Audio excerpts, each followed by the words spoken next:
right, everybody, welcome into episode 153 of Two Countries, Two Americas, All Sports, the only sports broadcast that talks about both Brazilian and American sports here 2 days before Halloween. I'm Nick Hill, as always, from Chattanooga, Tennessee, United States. And joining me from Americana, Sao Paulo, Brazil, is Gus Tomazeli. And Gus, are you dressing up for Halloween? Is Halloween even a big thing in Brazil? I feel like we've talked about this before. I mean, of course, it, it became a bigger deal because since of social media became a thing in Brazil more like 15 years ago.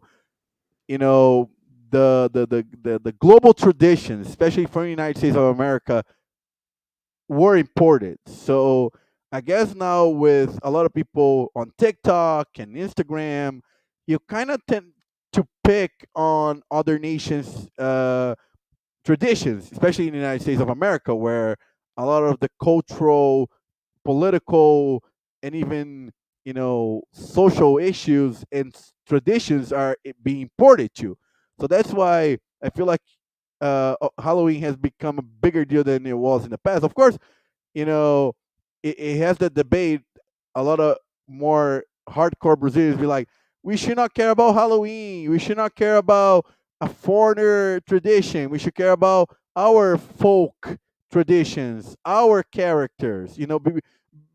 Made up Halloween more Brazilian. Talk more about our, horror stories, our, characters. But I'm if I'm dressed up, I'm a Rio Branco fan. With my Rio Branco gear, I was just recording Rio Branco's podcast, which is the only club not in a big city that has a podcast, which is kind of neat. Kind of even importing something from uh, sports teams in the United States of America. I know the Tennessee Volunteers had a podcast. I think it was like Big Orange. I forgot even the name. I think it's still going. I think it's Everything Orange is what it's called. Yeah, yeah, yeah. And there's a couple. I know there's some that like do it with players, some that do it with coaches. Obviously, there's a ton of Tennessee Volunteers related content. And just for the record, I am also not dressing up. There's already enough to be scared of in this world outside of making up stuff for Hallows Eve. And I don't really need any more candy either. But in any case, and if people do go trick or treating in Brazil, what are they getting out? Like, what would be the number one candy treat? Mm, I guess would be Oreo has become a thing in Brazil, but you have Garoto chocolate, Laca chocolate. Uh, but speaking of trick or treat, one of the I have a story that I'll never forget. I don't know if you have a kind of like a funny story about trick or treating. In 2006, me and my friends from Americana went trick or treating, in the streets of Americana, especially in our neighborhood, and we maybe went a little bit overboard thinking now about nowadays, but we were teenagers and not very rational. So we kind of egg people's houses and throw toilet paper, and we throw egg in a guy that was very old, and then he left his house with his shoe on his hand and running after us. And the guy threw a shoe at me, and it almost hit me, but I was able to escape and ended up not. But thinking about nowadays, I was like, oh my god, this person could, I don't know, call the police, or it got me and my friends into trouble. But thank God, it's just a funny story about me, trick or treating in Halloween. Yeah, I don't think I have anything quite as funny. I mean, probably the most humorous thing is my next door neighbor growing up was a dentist, so he would give us floss and apples. Um, Oh. Obviously, he didn't believe in chocolate, which I understandable to say the least. But speaking of trick or treating, here segueing into some sports topics.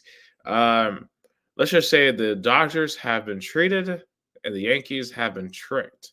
For a 3-0 series lead as Game 4 is ongoing. However, the Yankees heading into, I believe, the top of the seventh. They're up 4-2, so they're or 5-3. We're about to get the game back on here. It's 6-4, actually. Wow, I was completely way off. Top of the seventh inning right now, as the Yankees try to hold on to force their season to be extended by one game. And really, the guy who's really been eating all the candy is Freddie Freeman. He has homered in every single one of these games. Of course, Braves legend. His final game with the Braves was the World Series back in 2021. So he's trying to get a second um, championship, his first with the Dodgers. And that reminds me, I think our third ever episode was the Braves winning the World Series, which was probably our first great moment doing this podcast together was us reacting to the Braves winning the World Series and talking about in real time what it meant to see one of my favorite teams win a championship. But obviously, you're not going to do the same thing for at least me personally. But, when we look at this series, how have the Dodgers managed to get to a 3-0 lead? Because it's not like they've necessarily blown out the Yankees. They've just been able to me, they've just been able to execute better. I think the key moment definitely, and in sports, it's a lot about momentum and that psychological part of it.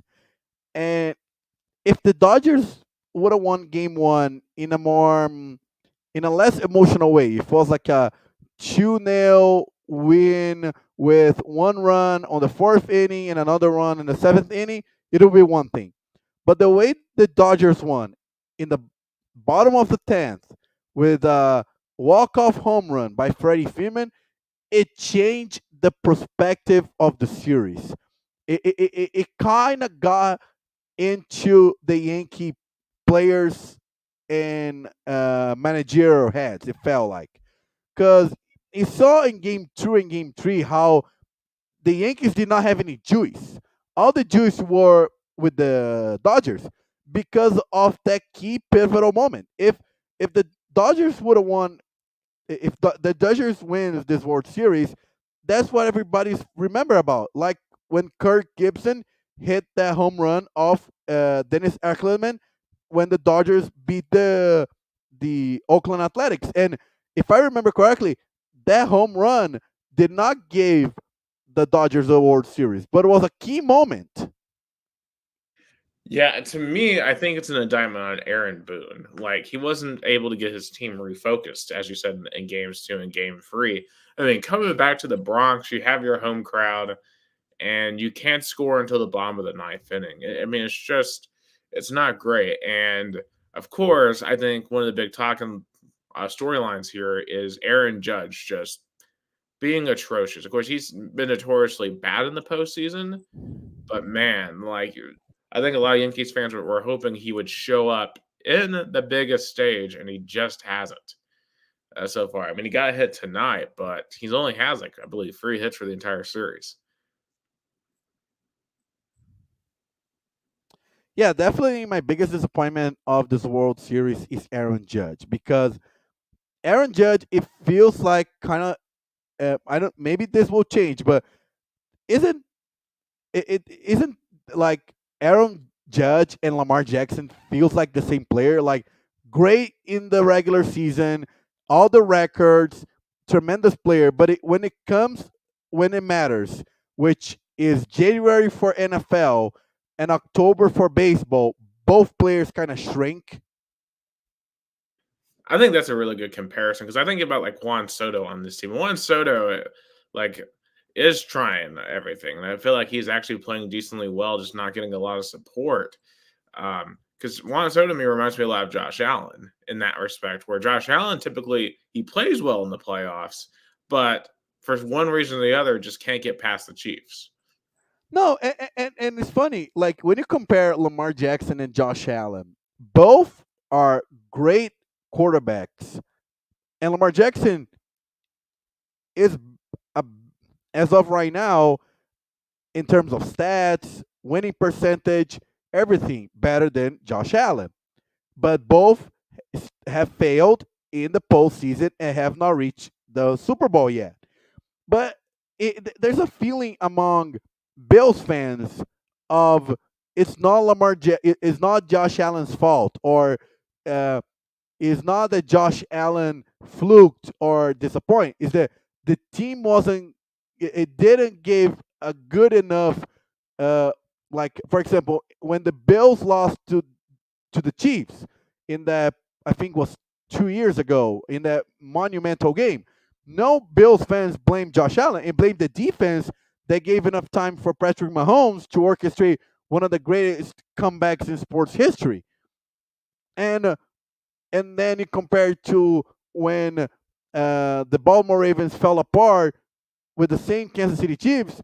It felt like Lamar Jackson did not produce enough, and that's when I gave, like, that's why a good comparison. Like Juan Soto, he tries everything. He's trying. He's been more like, he's really trying to be like, I want to win this thing. And I don't know, Aaron Judge, it doesn't. It's not. You don't have the same vibe.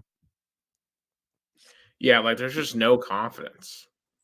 There's zero confidence in playing him, or him showing up in this postseason. I mean, look at how look at the Dodgers lineup. Look at how Mookie Betts approaches the plate. Like literally, the Yankees in Game One were scared to throw it to him, so they walk him just to get uh, grand slammed by Freddie Freeman. Who, I mean, that in retrospect just seems like a dumb decision. I mean, once again, another masterclass by Aaron Boone to go to the hot hand Freddie Freeman, who had already had a triple earlier in that game, just because you're scared of Mookie Betts. Like you've got to go for it at that point in time. Like don't walk Betts.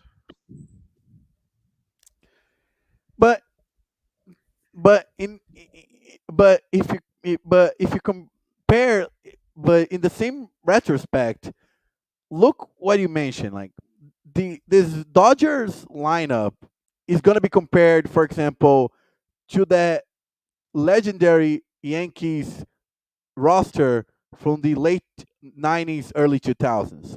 This roster is going to be legendary, with full of Hall of Fame players like Mookie Betts, Freddie Freeman, Shohei Ohtani, Alex Verdugo, you name it. I I feel like this Dodger roster was built to win the World Series. I think they came to the season, with the World Series title. They just have to defend it, kind of like, it's not, everybody pointed they were the favorites, and they're just confirming what everybody was, analyzing about it. Yeah, what's even nuts here is it feels like they're doing all this in the World Series really without Otani. Otani actually just struck out right there again. He only has one hit in 3 games. But him playing with the injury, it just show how tough and resilient he is. He's not being credited enough of how he is enduring his injury, enduring all the physical limitations, and being there when it matter. How many players that we consider great, but you know, did not uh, fight with injuries to be there. Like you point out, good. Like he's not being the best player with this World Series, but I think he being there, it just gives more confidence to his teammates to be like, I'm in here with pain and I'm still fighting, and everybody's like, maybe I'll play even harder because my teammate needs me more, kind of like that. And shout out to Absolutely. my Absolutely. We're going to talk about a quarterback later who I don't think is getting that same reputation right now yeah, of yeah. not fighting. So, I mean, you're definitely right about that. Shout out to Rafael Delle Vadovi. He's a big Eagles Big fan. Hafa. Big Yeah, big, Hafa. Eagles fan. We're gonna talk about your Philadelphia Eagles in a little bit. Best soccer analyst ever. yeah, and looks like we also have a bot in the comments as well. But no, Yeah. but Thanks, bot. yeah, thank you, bot. Um, anyway, talking about The yeah, World Series. So I don't think it's crazy the stat. Like I was watching the game yesterday. It's 39-1 teams coming up with a 3-0 deficit in the postseason in baseball. But and everybody remembers what this one series was, right? Right, Red Sox and Yankees 2004, and it doesn't feel I know the Yankees won in ALCS. 2008, and but wouldn't it feel like that, meltdown by the Yankees kinda sent them into a 20-year slumber? Wouldn't it be nuts if they came back from Frio? Would that basically erase 2004 from the minds of Yankees fans, and Oh they're able to yeah, do something to the Dodgers? definitely. I feel like it would have. If the Yankees wins this World Series, it would have gave kind of like a momentum in terms of history, exact same like the 2004 ALCS. Because look how what happened to the Red Sox after they won that series. They not only won 2004, they won 2007, 2013, 2018. They won 4 World Series in a span of 14 years, something they had to wait 86 years to win one. So look how big that ALCS was to the Red Sox history. That could be the same for the Yankees. Oh, absolutely. So, yeah, but I'm gonna agree with you here. I don't think they're gonna get it done here. Although they might win tonight, being 8 outs away. But I would be surprised if this series goes back to Los Angeles. But if it goes back to Los Angeles, if they're able to win tonight and somehow win tomorrow, can you imagine how much pressure is going to be on LA in Game 6?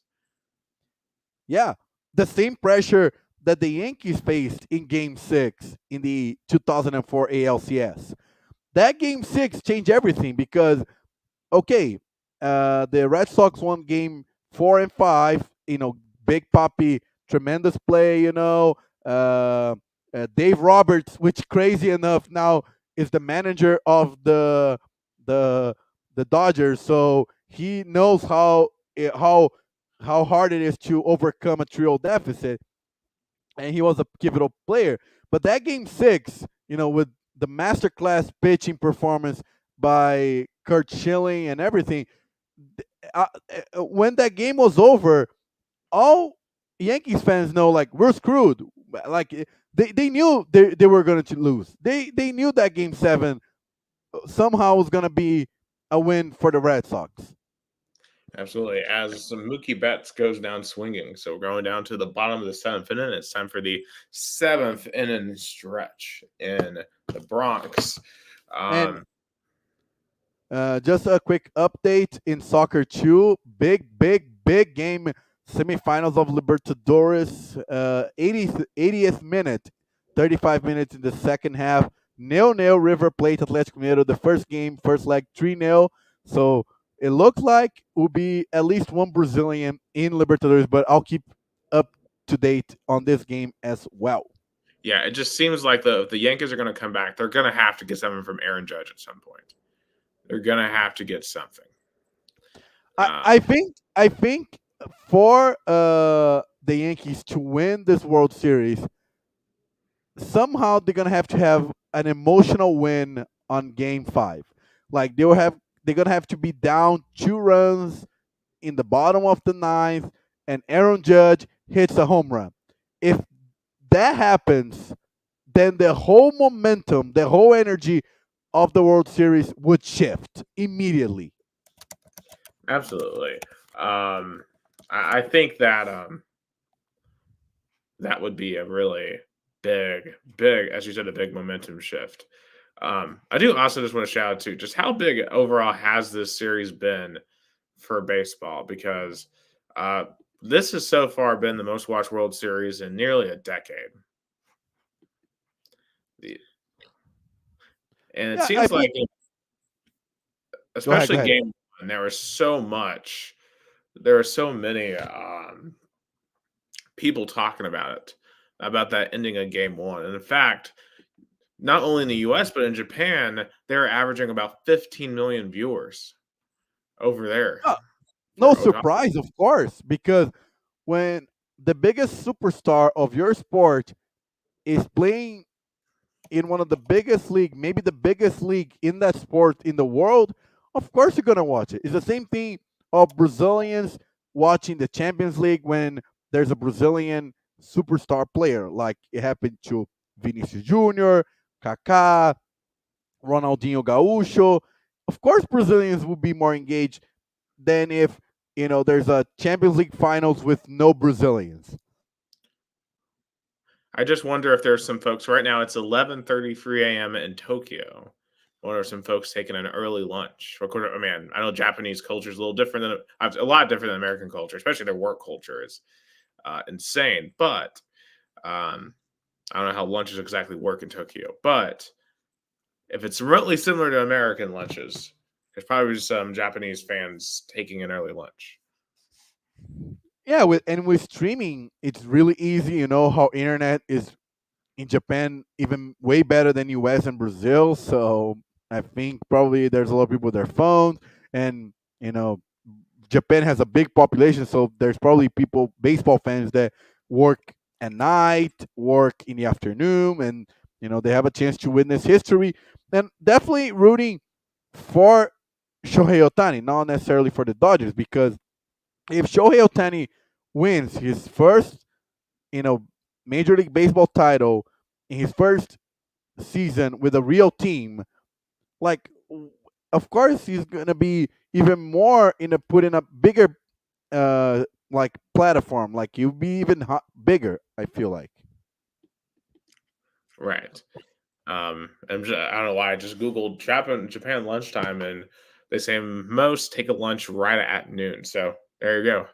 There, a lot of them are going. A lot of them are going out to watch the end of the Dodgers Yankees game. I'm pretty sure. But in any case, huge series. We'll see what the Yankees can do for the rest of tonight, and obviously if they can get a big comeback.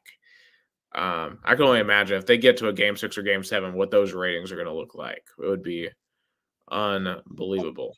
I I I, I cannot even imagine going back to US how Fox executives are probably having, like, Fox Sports, like the sports division of Fox, are probably having a blast. They're celebrating. They're probably praying for a game 5, 6, and 7, because then it's more ratings and more success. Absolutely. All right. Well, we'll And it's keep so an eye. funny, like and you see the stats I'm seeing right now between Shohei Otani and Aaron Judge, and both are not performing well. But one is injured, the other is not. Interesting. They're actually there. At least on my broadcast, they were showing stats of Freddie Freeman. Mine is different. My Brazilian ESPN is the one. ESPN here in Brazil shows the World Series, but they don't have the Fox broadcast. They have like a MLB network broadcast. Interesting. Yeah, because obviously the Fox broadcast there is focusing on a little bit different stuff. In fact, Aaron Judge is up to bat right now. Yeah, here too. Yeah, so can Aaron? Is this the moment Aaron Judge does something in this World Series? But even if he does right now, it would have just extend the lead. I mean, the bases are empty. The Yankees have a 2-run lead, so of course, maybe if he gets like a double or even home run, maybe will boost his confidence. But Right, he it doesn't. it will And be like he different doesn't than. look at all to me, at least at the plate. Yeah, This would be a really good time to have like Jason on because obviously he's played a lot of baseball, um, and get his take on it because just from a casual, he just doesn't look like he looks tentative to me. Where he's going up against Knack for the Dodgers. 3-2 pitch to the payoff pitch, and Judge hits it, and it's going to be a flyout. yeah, he's out. Yeah, another out for Judge. So definitely not a good World Series. His bad performance in the World Series continues. Absolutely, yeah. Unfortunate to say the least. But I'll tell you who is not having a bad performance right now, who's having the time of his life, is Jaden Daniels. Holy cow. Did you see the Hail Mary at the end of the Chicago game? It reminded me a lot of the Auburn, Georgia Hail Mary. I think it was from 2013. Yeah. It reminded me a lot from that play. Yeah, like, just really bad form too by the Bears. Like, you have got to bat the ball down. Like, that's a defensive back 101 on a Hail Mary, you bat the ball down. And so they tried to go for the interception, they batted it up, and Noah Brown caught it in the end zone, and the Washington Commanders are now 6-2. Just an unreal season so far for Washington. And it's so funny how I bet from the Washington Commander fans, they're leaving they're leaving the dream because they have a rookie quarterback performing way above expectations, uh, with a new ownership group, and especially when a toxic owner leaves, and with a coach that clearly is better than the former coach. So, is the Commanders the Cinderella story of the NFL season?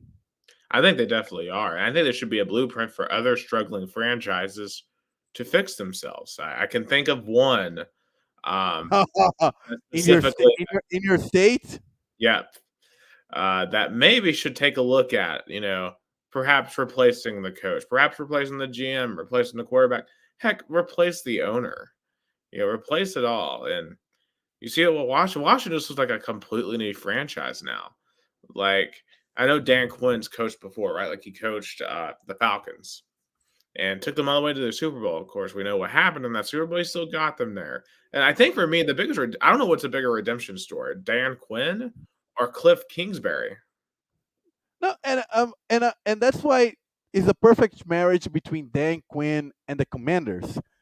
They both need to resurrect themselves. The Commanders, when they were the Redskins, won Super Bowls, were traditional, but fell apart. Bad ownership, poor decisions, you name it. The same thing goes to Dan Quinn. Like, Dan Quinn had a good to almost great tenure in Atlanta. He was one quarter away from winning a Super Bowl, beating a dynasty, but he couldn't. And then it haunted him for almost 8 years. So if he maybe, I don't know, wins at all, or at least make it to the Super Bowl with the Commanders, maybe this will erase all that pain that both Quinn and the Commanders have been dealing with the past few years. Yeah, I've been listening to a lot of I don't know if you've ever listened to Tyler the Creator before, but he dropped a new album on Monday called Chromacopia. And then the first song, the refrain of it is, "Can you feel the light? Can you feel the fire inside of you?" And for Washington, that they're feeling the light and fire themselves again. And that it's just a great thing to see. It's such a great thing to see, like, a fan base get their fire back. I mean, that's what it felt like in 2022 with the Vols. Like, we got our light and our fire back, and that's what the Washington Commanders are experiencing this year. And I guess the question for them is, now the Eagles are chasing them, right? Because the Eagles are 5-2, Washington 6-2. The Eagles are a much more experienced team. Can this upstart Washington team beat the Philadelphia Eagles straight up to win this division? But you talk about uh, you know uh, mood and expectations. Even if the Eagles were to be 6-2, like the Commanders, both fan bases have a totally different feeling. If you ask a Commanders fan how he's feeling right now, he's feeling surprised. He's engaged with the team. He's like, you know, this team is overcoming, and it's been fun. But for Eagle fans, we're like, this team could have done so much better. I'm disappointed with the coaching staff.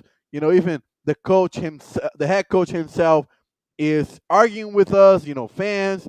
So how crazy that both almost have identical records, but totally different feelings and expectations.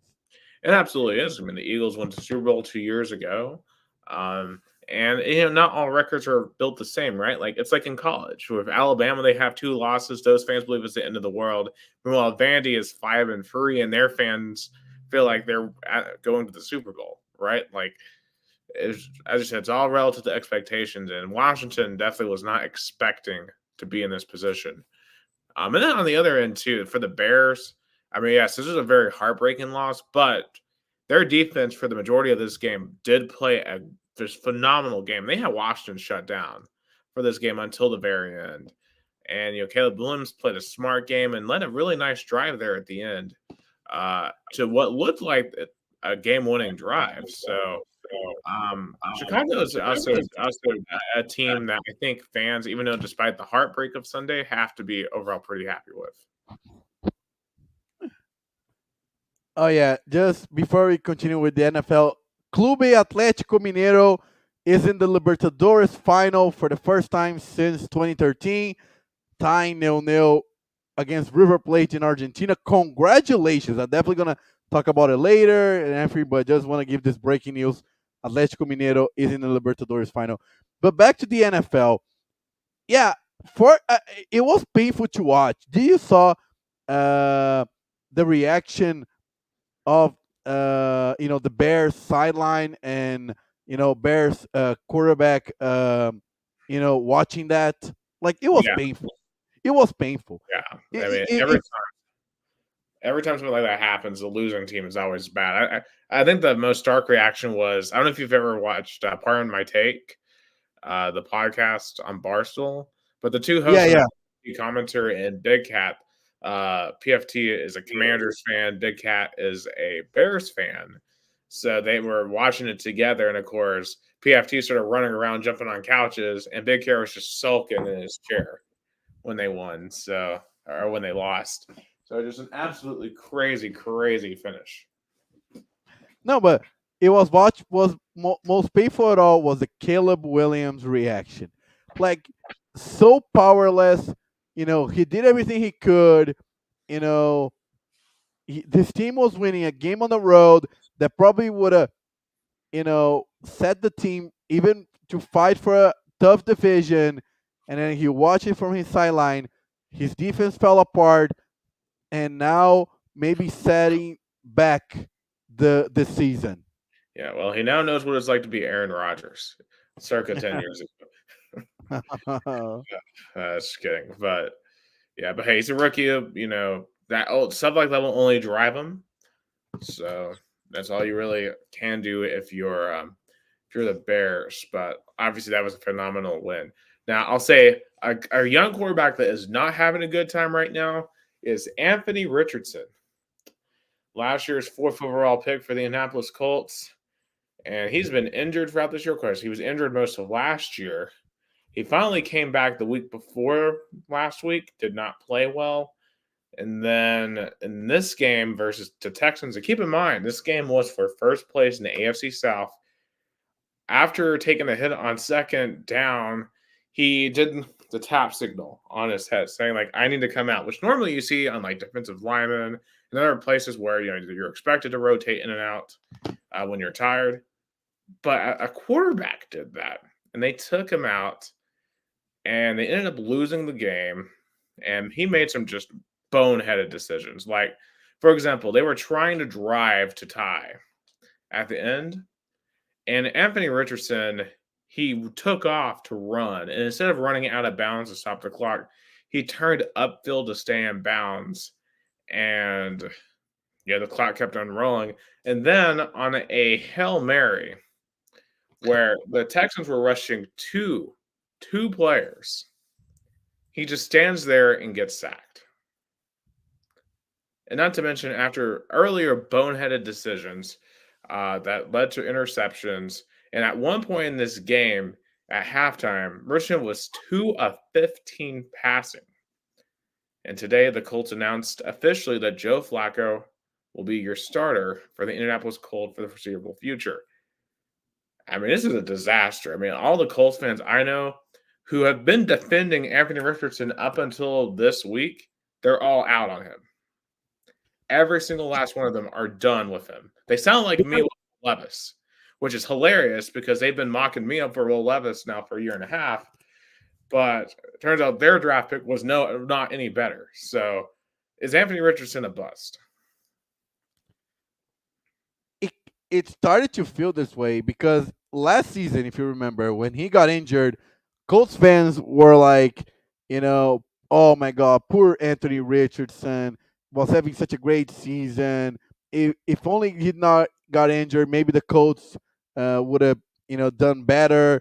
But now it's the opposite. It's like maybe he's setting the team back, and and it's so funny. Who's gonna take his place? A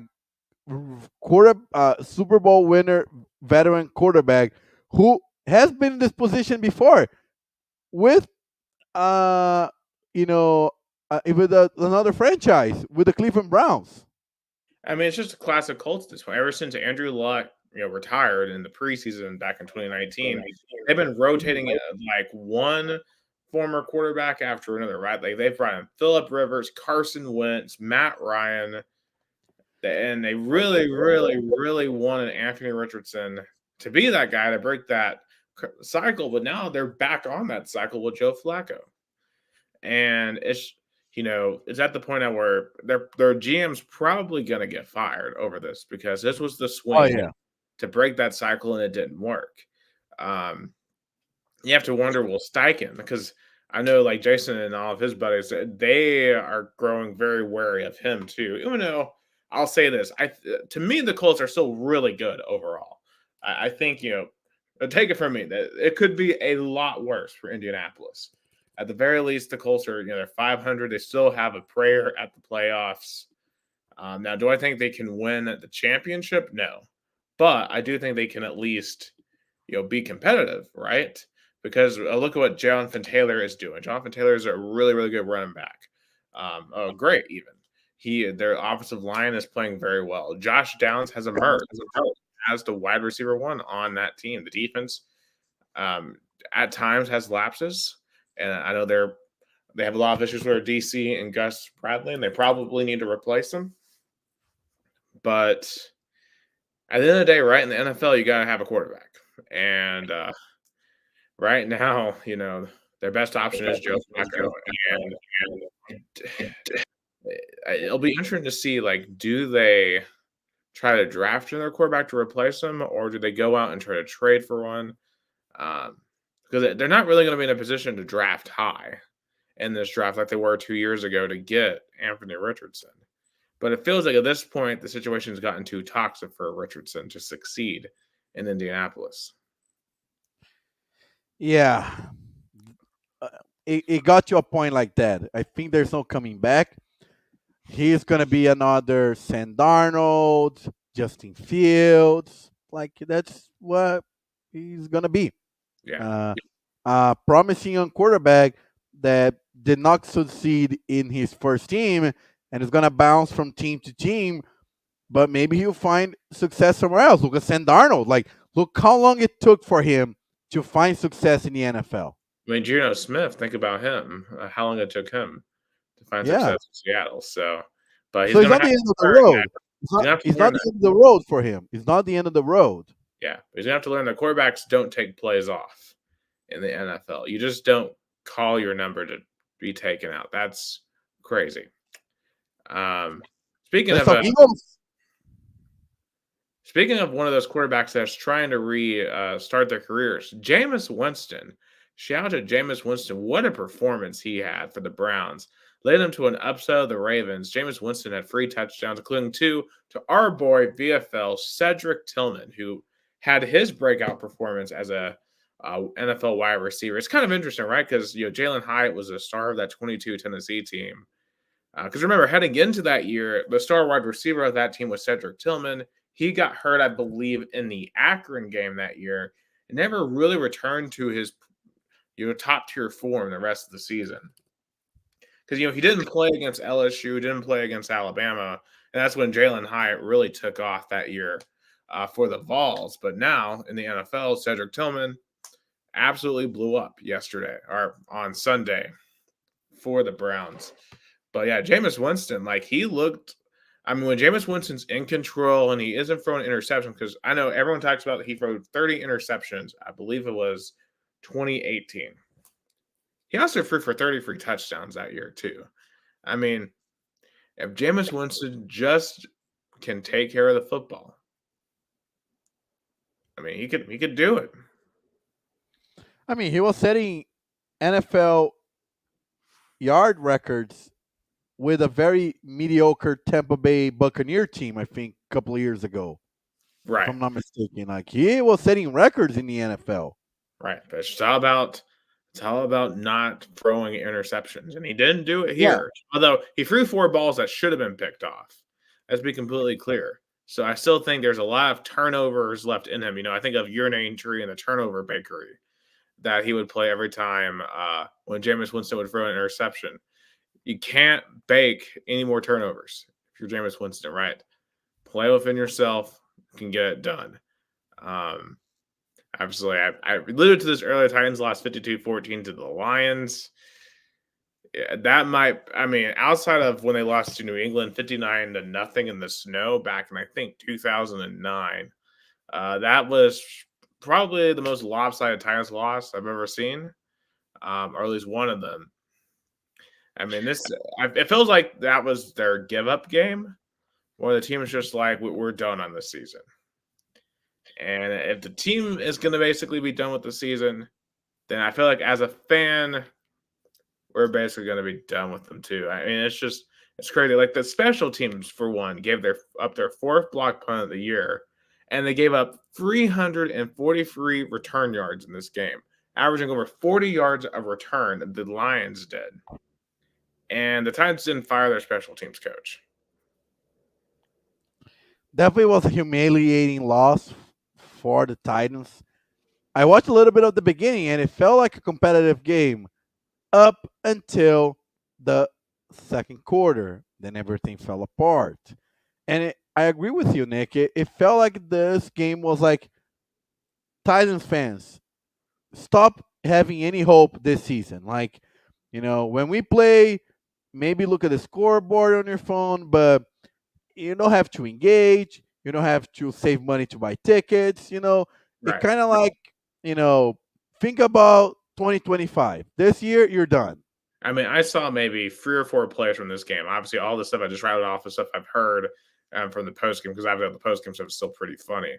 Um, but there's sometimes when say, "Oh, you would have tried to fire Dan Campbell in year one with Detroit." Well, first and foremost, Dan Campbell was competitive in a lot of his games in year one with the Lions, even if they weren't winning, and you could tell that team was playing super hard for him. I'm not convinced the Titans are playing super hard for Brian Callahan.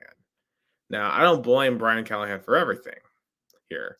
Clearly, Rand Carfon has no idea what he's doing as a GM. Because one, he drafted Will Levis. Two, this roster he has constructed is not good. Outside of Tony Pollard, who's playing all right, this roster is a disaster. So, and it goes all the way up to the owner, right? And you have to wonder, the owner pulled the trigger on the GM, who pulled the trigger on Mike Vrabel. And Mike Vrabel is the most successful coach this franchise has ever had, and we decided to fire him. Should we have kept Ryan Tannehill? I mean, Tannehill wasn't great last year, but how much of it was him versus the offensive scheme? I, I don't know. Yeah, Even Malik that's- Willis looks good in Green Bay. He came off the bench the other day and won the game for the Packers against the Jags.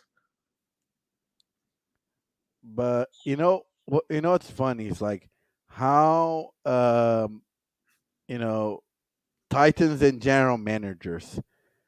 That's something. I feel like the Titans can get it right Yeah. because now we're asking and criticizing, even calling for resignation from Rank Carden.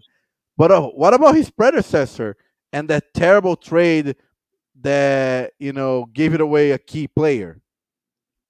Right. And obviously that was a terrible trade. But at the end of the day in the NFL, right? Like you don't get a lot of time to fix things, right? This isn't college.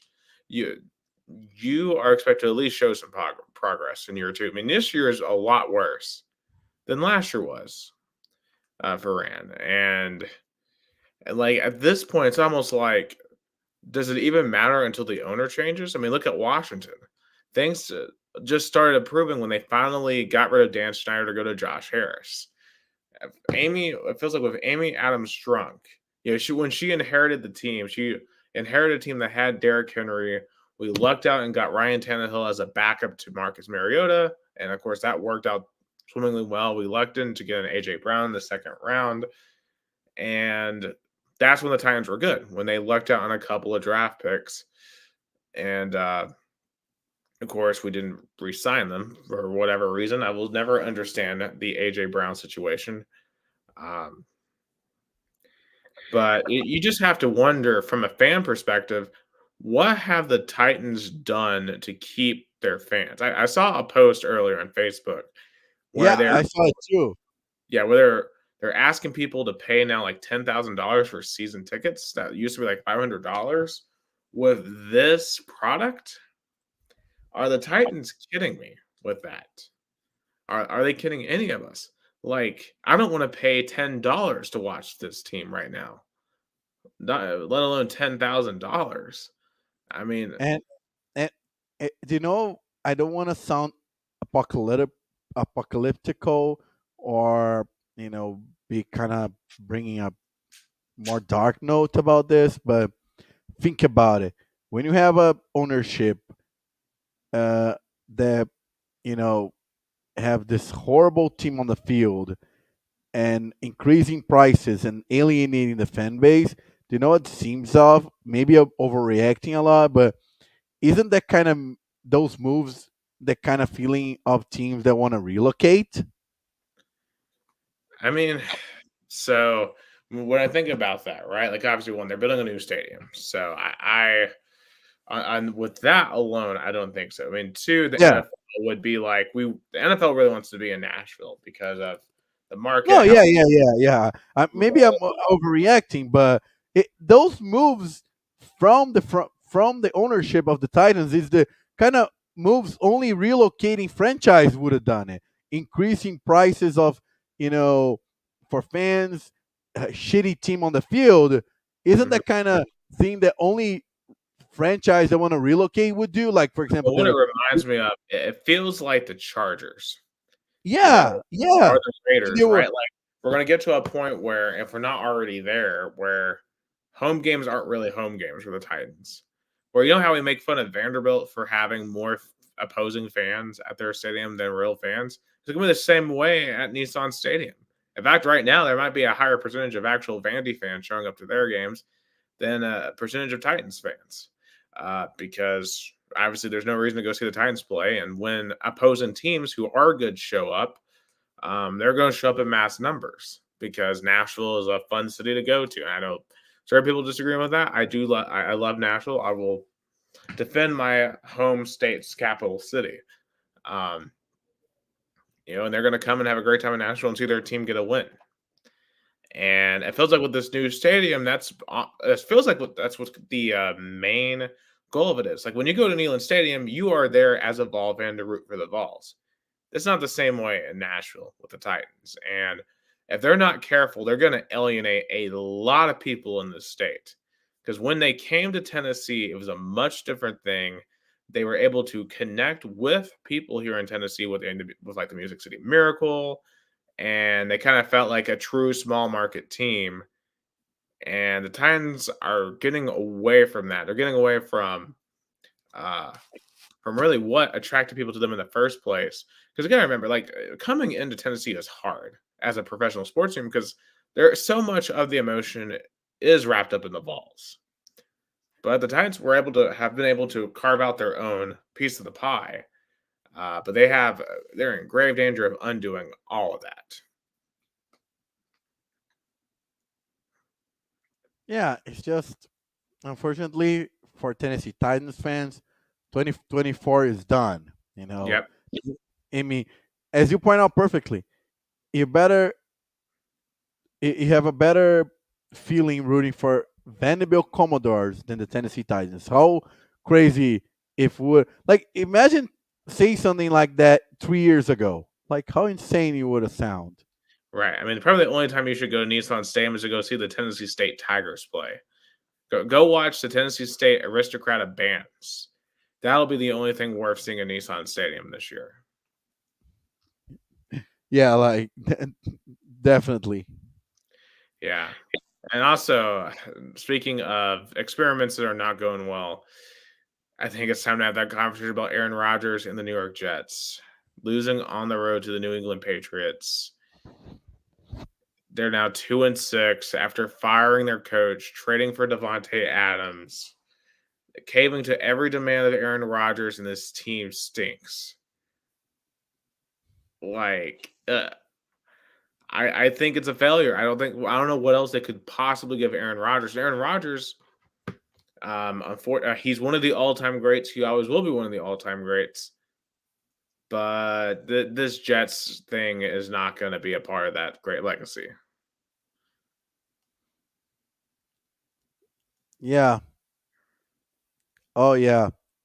And what's worse is that this season is going to be compared to 2008 New York Jets, and even though they did not qualify, they were at least 9-7. And why I compare that? Because guess where the quarterback with the Jets, Brad Favre, coming up to save the franchise after being legendary with the Green Bay Packers. So how about and Aaron Rodgers? The opposite. He alienates his he picks and nobody's gonna convince me he'd not have a part of firing Robert Sala. Come on, really?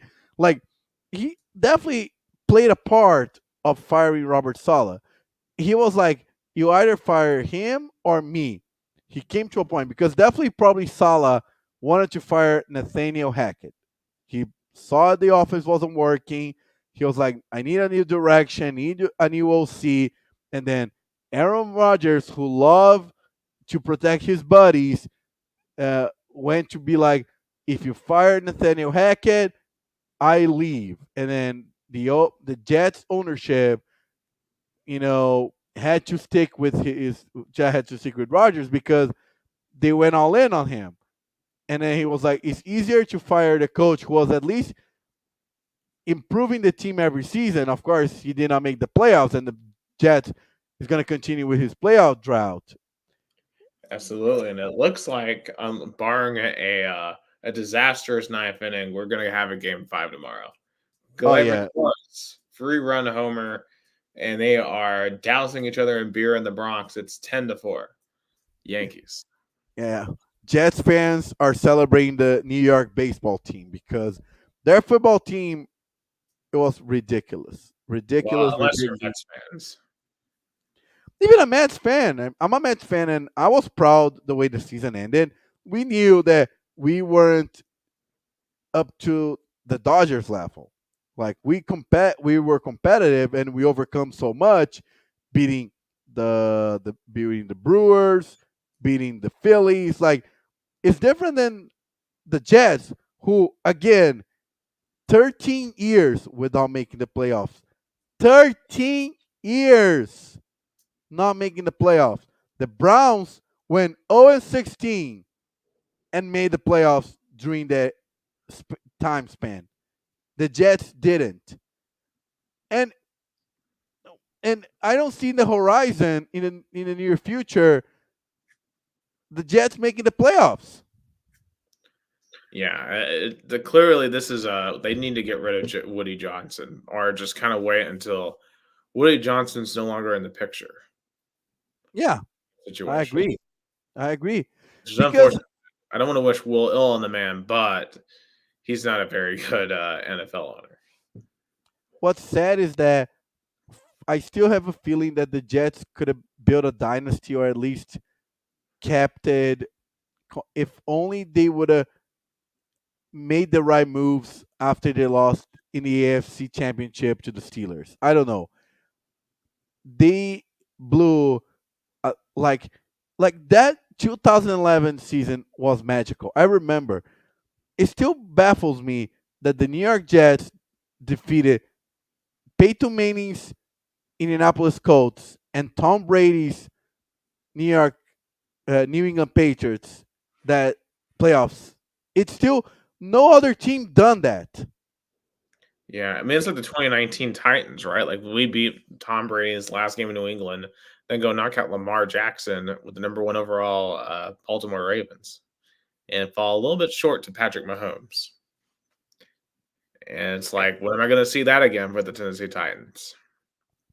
But at least in the but at least in the year after, it was a true deception because then they fell apart at home when they were the number one seed. The Jets couldn't keep the momentum going. They went from there to failure again. It felt like two uh, magical years, and then everything went south. And unfortunately, as a Jets fan, I bet a lot of them kind of felt the same way as I did, like apathy, because you know we know what's gonna happen. Disappointment, hope, and disappointment. Right. And it's like, how do you even go about rebuilding the roster? Because, you know, you tied up so much into Aaron Rodgers and all of his buddies. Like, and this is why you never let a quarterback dictate your roster. And And this is the reason why Aaron Rodgers only has one Super Bowl. Because even going back to Green Bay, it was always about like, how do we make Aaron Rodgers happy? Not how do we make the team better?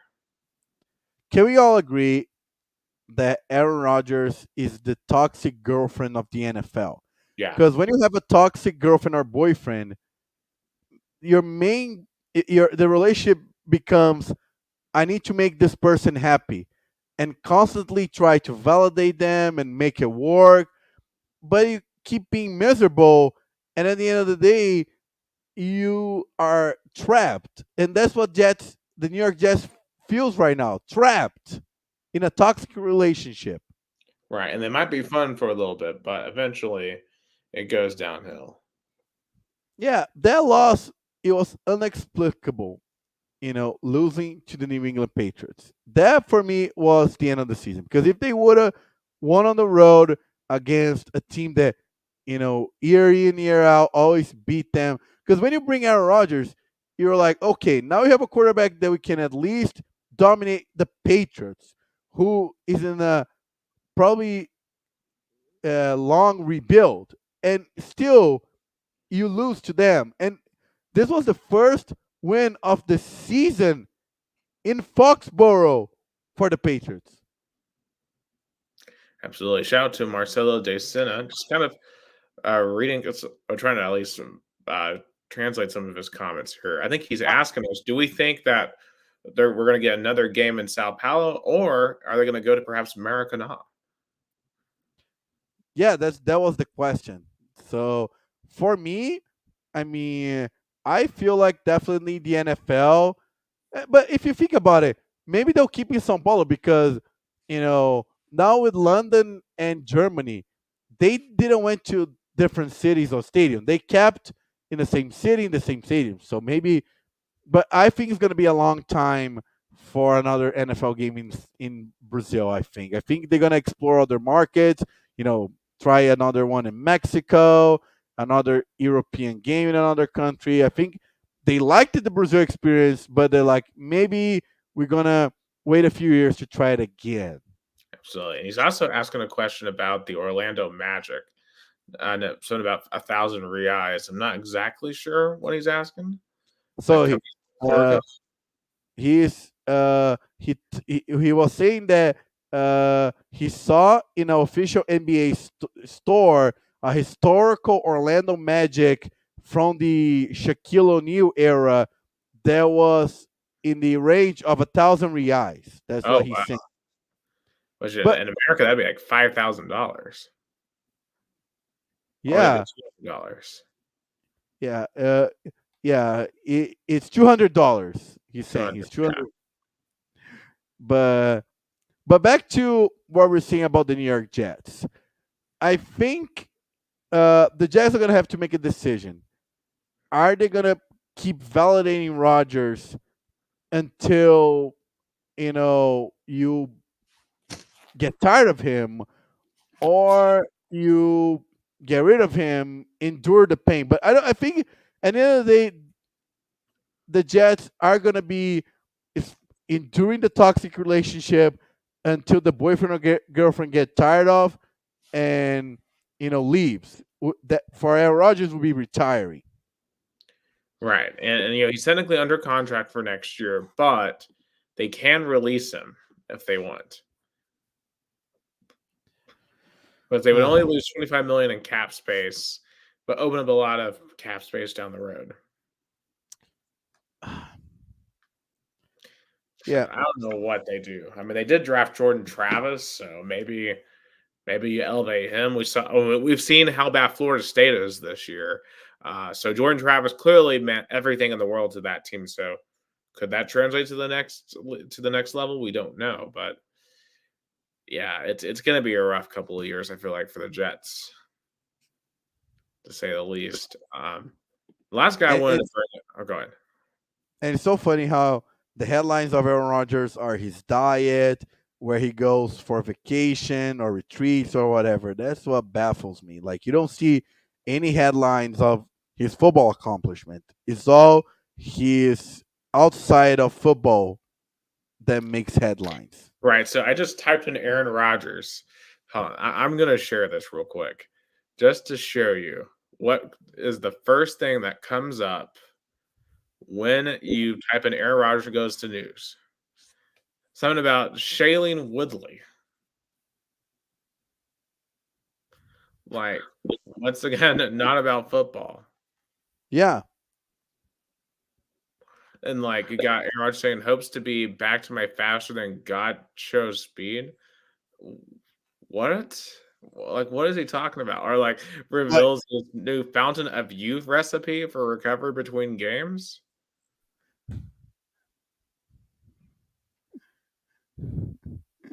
I uh, mean, Aaron Rodgers is becoming one of those like um, one of those like pastors that tries to sell um, magic formulas for success or like a mhm. you Snake oil salesman.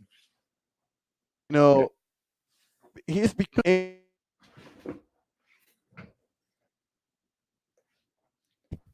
I think we lost Gus out here momentarily, but I think what he was saying is he's kind of like a snake oil salesman who you just can't trust anything that comes out of his mouth. And that's really unfortunate because Aaron Rodgers, from an all time perspective, is one of the most talented quarterbacks. All right, Gus, we lost you there momentarily. I'm back. I'm back. Yes. Yeah, I was just saying that, I mean, despite Aaron Rodgers being one of the most talented quarterbacks we've ever seen, we're gonna, unfortunately, I think, remember the weirdness off the field more, and that's gonna keep him from ever being in the same realm as Tom Brady or Mahomes or any of the all-time greats.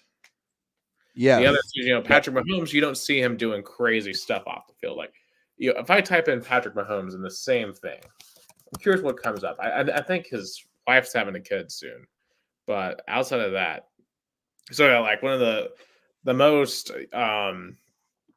the most salacious headline is pregnant Brittany Mahomes cradles her baby bump in velvet gown with husband at charity gala.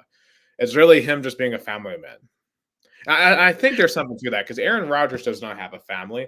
He goes through woman after woman after woman, and you have Patrick Mahomes over here who has been with the same woman for over a decade and has a family of three.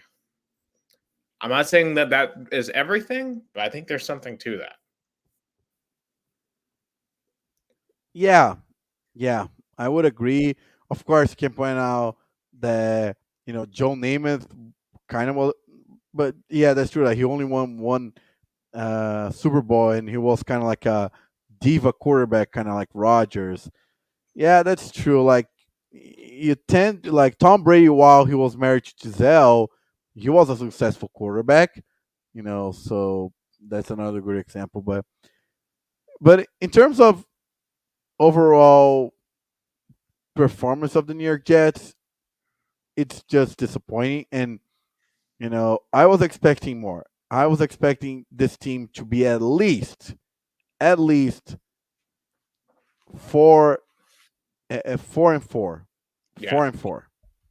yeah, and that's what you should have expected, but unfortunately, they did not. They haven't been able to give you that so far. The last specific team I And really oh, go ahead. no, and I want to keep real quick. How crazy is the AFC East? Like practically the Buffalo Bills is being handled the division. Like there's not another division as lopsided as the AFC East. Like you see all the divisions, like there's two, three, even four competitive teams.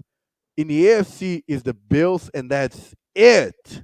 And really, what makes it worse for you is the Dolphins can say it's injuries, right? They lost Tua for all that time, so they haven't really had a quarterback. So I know that if you look at the talent roster, that's a lot better than a 2-5 roster, but it's just injuries. New England, we didn't expect much of them, and honestly, I think the Patriots have played a little bit better than I thought they would throughout the Drake season. May Drake May is showing signs of progress. I'm not saying like he's gonna be the next Tom Brady, but he's showing signs. Like See, and the Patriots are showing what I was hoping to see out of the Titans. Like Gerard Mayo is probably going to get himself at least an extra year as a coach because it seems like that team is fighting hard, they're playing hard, and that's all you can really ask with one of the worst rosters in the league. But the Jets have no excuse to be as bad as they are. So just a disaster all around. Uh, Speaking of another disaster, let's talk about Rodgers' former coach, Mike McCarthy. I think he deserves to be fired as the coach of the Dallas Cowboys. Um, the game management the other night against the San Francisco 49ers, first and foremost, they fell down 27-10, which once again just goes to show his game planning is subpar. But they came back, had a chance for a game winning drive. Things weren't going well. So they had 2:43 left in the fourth quarter. uh, They burn. Nick, Yeah, before we continue this podcast, I want to give a big shout out to my boss, Breno Presotto, Rio Broncos GM, and say I'll be there early in the morning. I'll be there, you know, uh, because he's joking. Like, how can I get to work early when I'm doing the podcast? Don't worry about it. I'll be fine. Obrigado por acompanhar, Breno, yeah, todos Gus aí do doesn't Rio sleep, Branco. so okay, he'll be Yeah, fine. I just had because my boss just texted me right now, and he so I had to give this shout out. But go ahead. Definitely talk about how the Cowboys again lost losing to the 49ers. Wow, what a shocker. Yeah, and also Mike McCarthy making bad decisions, like going for it on a 4th and 10 with 2:43 left, wasting all the timeouts that they had to do so, and then basically themselves with no room for error on the other side. Just once again, it's just poor game management by Mike McCarthy, and that's why they never won anything of significance. So I just think they'd be much better off with a new coach. You know what's funny? Like we talk about like the team of this decade in the NFL is the quarterback head coach divorces, like Bill Belichick, Tom Brady, Russell Wilson, Pete Carroll, and we can argue like, oh, Tom Brady won the divorce against Bill Belichick, and Russell and you know uh, Pete Carroll a little bit better against Russell Wilson. Like with Aaron Rodgers that we just talked about and Mike McCarthy, both them, neither of them win. Even you can say, oh, Mike McCarthy, like he had good regular seasons, won the divisions, but no Cowboys fans are like super pumped about him or like, oh, let's keep him, like he's gonna bring us to the promised land. No, no. Right. And Dak, especially when if you're going to try to call just nothing but deep shots, like the Cowboys were doing at the end of the year, you're going to have a quarterback who consistently hit them, and it just doesn't feel like Dak is that guy. So, and considering if they're third in their division, maybe they can make a run at a wild card spot, but we all know what's going to happen if they make the playoffs. It'll be a disaster. Yeah, it's the Dallas Cowboys is a story that the begin. It might have a different beginning, maybe a promising middle, but we all know how they ended. How they end. I don't think they're gonna make the playoffs this year. I don't. Look at the standings. I don't see the Commanders or the Eagles falling apart.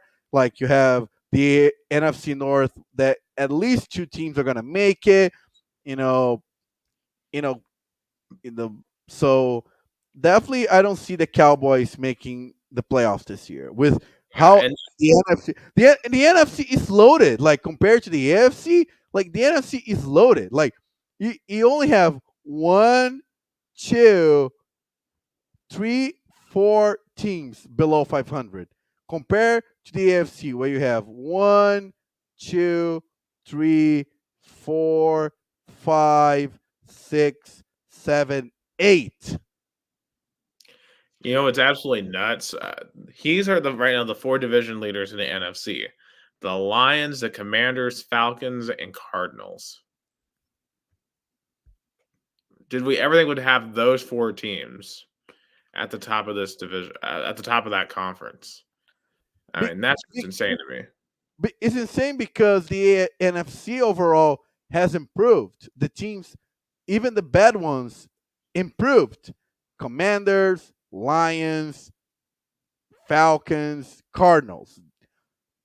Au contraire to the AFC, where the teams that were bad became worse, and it's separated from the good teams like the Chiefs. Like we all know that the Chiefs, the Chiefs, the Texans, and the Bills are gonna make the divisional rounds. Only a disaster would have kept them from the divisional round.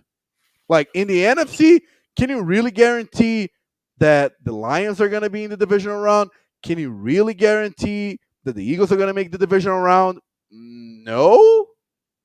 Well, I mean, whoever's the number one seed will be in the divisional round by default. So Yeah, but I'm saying so that's why the number one seed in the NFC even more important than the first seed in the AFC for me.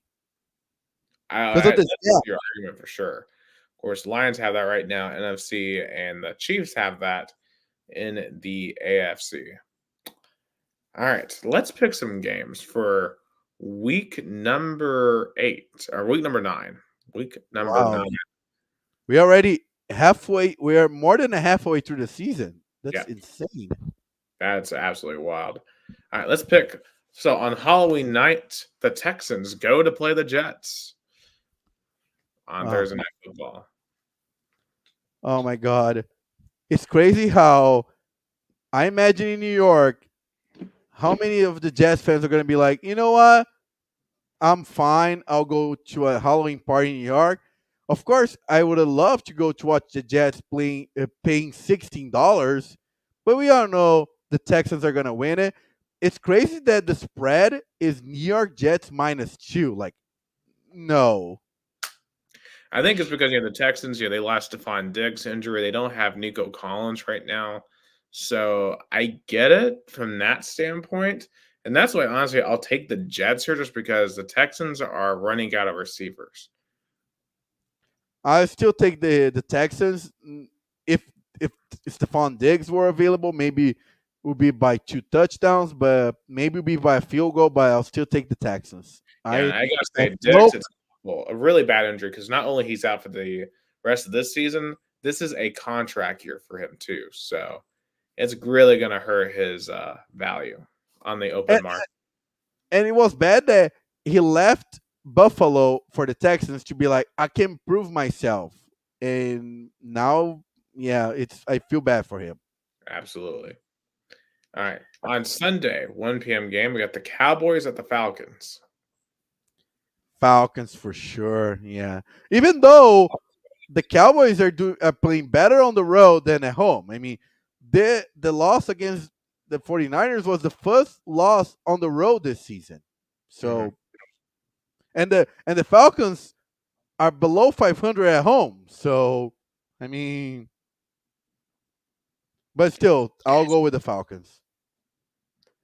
All right. AFC East matchup: Dolphins at the Bills. I'm going Bills. No, you didn't say Falcons or Cowboys. Falcons. Falcons. And I'm And for going me, Bills. Yeah. definitely the Bills are going to continue dominating the AFC East. Give me Buffalo. All right. AFC matchup here: Raiders at the Bengals. How insane is that the Bengals lost all 4 home games this season? A team that was supposed to be at least somewhat competitive. Give me, I guess, the Bengals, but it's crazy how they're going to be 1-5 in Cincinnati. Yeah, there's no defense whatsoever. They got torched last week by the Eagles, but the Raiders are not the Eagles. Give me the Bengals. If the Bengals lose this game, it's season over for Yeah. Cincy. Oh yeah. All right, this one's gonna be interesting here. Chargers at the Browns.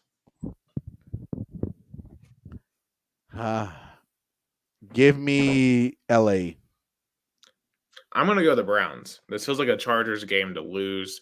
Plus, I think Cleveland getting rid of Deshaun Watson, they have a new breath of fresh air. All right. So we got our first real tank bowl here. Patriots at Titans. Would you pay $33 to go to this game? Hell no. All right, please give me the Patriots. Titans are 3.5-point favorites. At this point, I want the number 1 overall pick. Yeah. Yeah. Give me the Patriots. All right. Commanders, a team with hope at the Giants. Yeah, I think for the Commanders is a game that they need to establish themselves as we're here to win the division. Like go to New York, beating the Giants would be definitely a statement win. Give me Commanders. I agree. Give me the Commanders as well. All right. And another surprising tank bowl, the Saints with all their injuries at the Panthers. Remember, the Saints won this game 47-10 in week 1. Had us all fooled. The Saints were a real team, but they have lost 6 since. I'm going to go Panthers. I think they're playing a little bit better, just a little bit. Give me New Orleans. Surprisingly, 5-3 Denver Broncos, and shout out to Bo Nix. I know Jane Daniels gives all the headlines, but Bo Nix is putting together a solid rookie season under Sean Payton, which I didn't expect. I kind of was not high on him coming out of Oregon, but hey, more power to it. Going to the Ravens. But I'm not surprised. Like this football marriage, it felt like it was gonna work. Bo Nix and Sean Payton, because Sean Payton works really good with young quarterbacks. Like remember all the work we did with Drew Brees, and how he was brave enough to get rid of Russell Wilson and his monstrosity of a contract to be like, I'll find a young quarterback that we can, take the loss of the contract that Russell Wilson, inflicted on, and I can make it work. And he's making it work. That's true. Like if it wasn't for Jaden Daniels, Hail Mary and kind of taking a losing franchise to leading the division, Bo Nix will be the story. And give me Denver. I think Denver is going to fight for a wild card spot. If it wasn't for, out of the, kind of like a outline Chiefs momentum, the Broncos would definitely be a division leader if in any other division. But give me the Broncos. And in New York, at least the Yankees are alive. Yep, 11-4 win. So we will have a game 5 tomorrow. But in that Broncos Ravens game, give me Baltimore to win at home. I think they get back on the right track. They both play in the Super Bowl, right? Am I crazy or am I imagining that? The Broncos and the Ravens, they're both in the same division conference. They was a divisional round in 2013. That's what I remember. Yes. Joe Flacco. That game I remember. Oh yes, the Joe Flacco to Jacoby Jones, who recently passed away. Yeah, sorry about that. I felt like that was a really downer comment to make, but rest in peace to Jacoby Jones. Yeah. If there's a moment of of this rivalry, not even rivalry, of this matchup historically, everybody remembers that play. Oh, absolutely. All right. So the next matchup I have here is Jaguars at Eagles.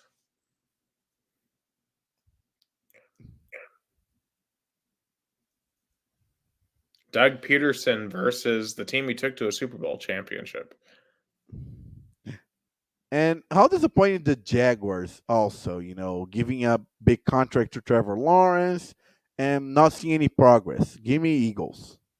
You know what? I think this is my upset special of the week. Give me Jacksonville.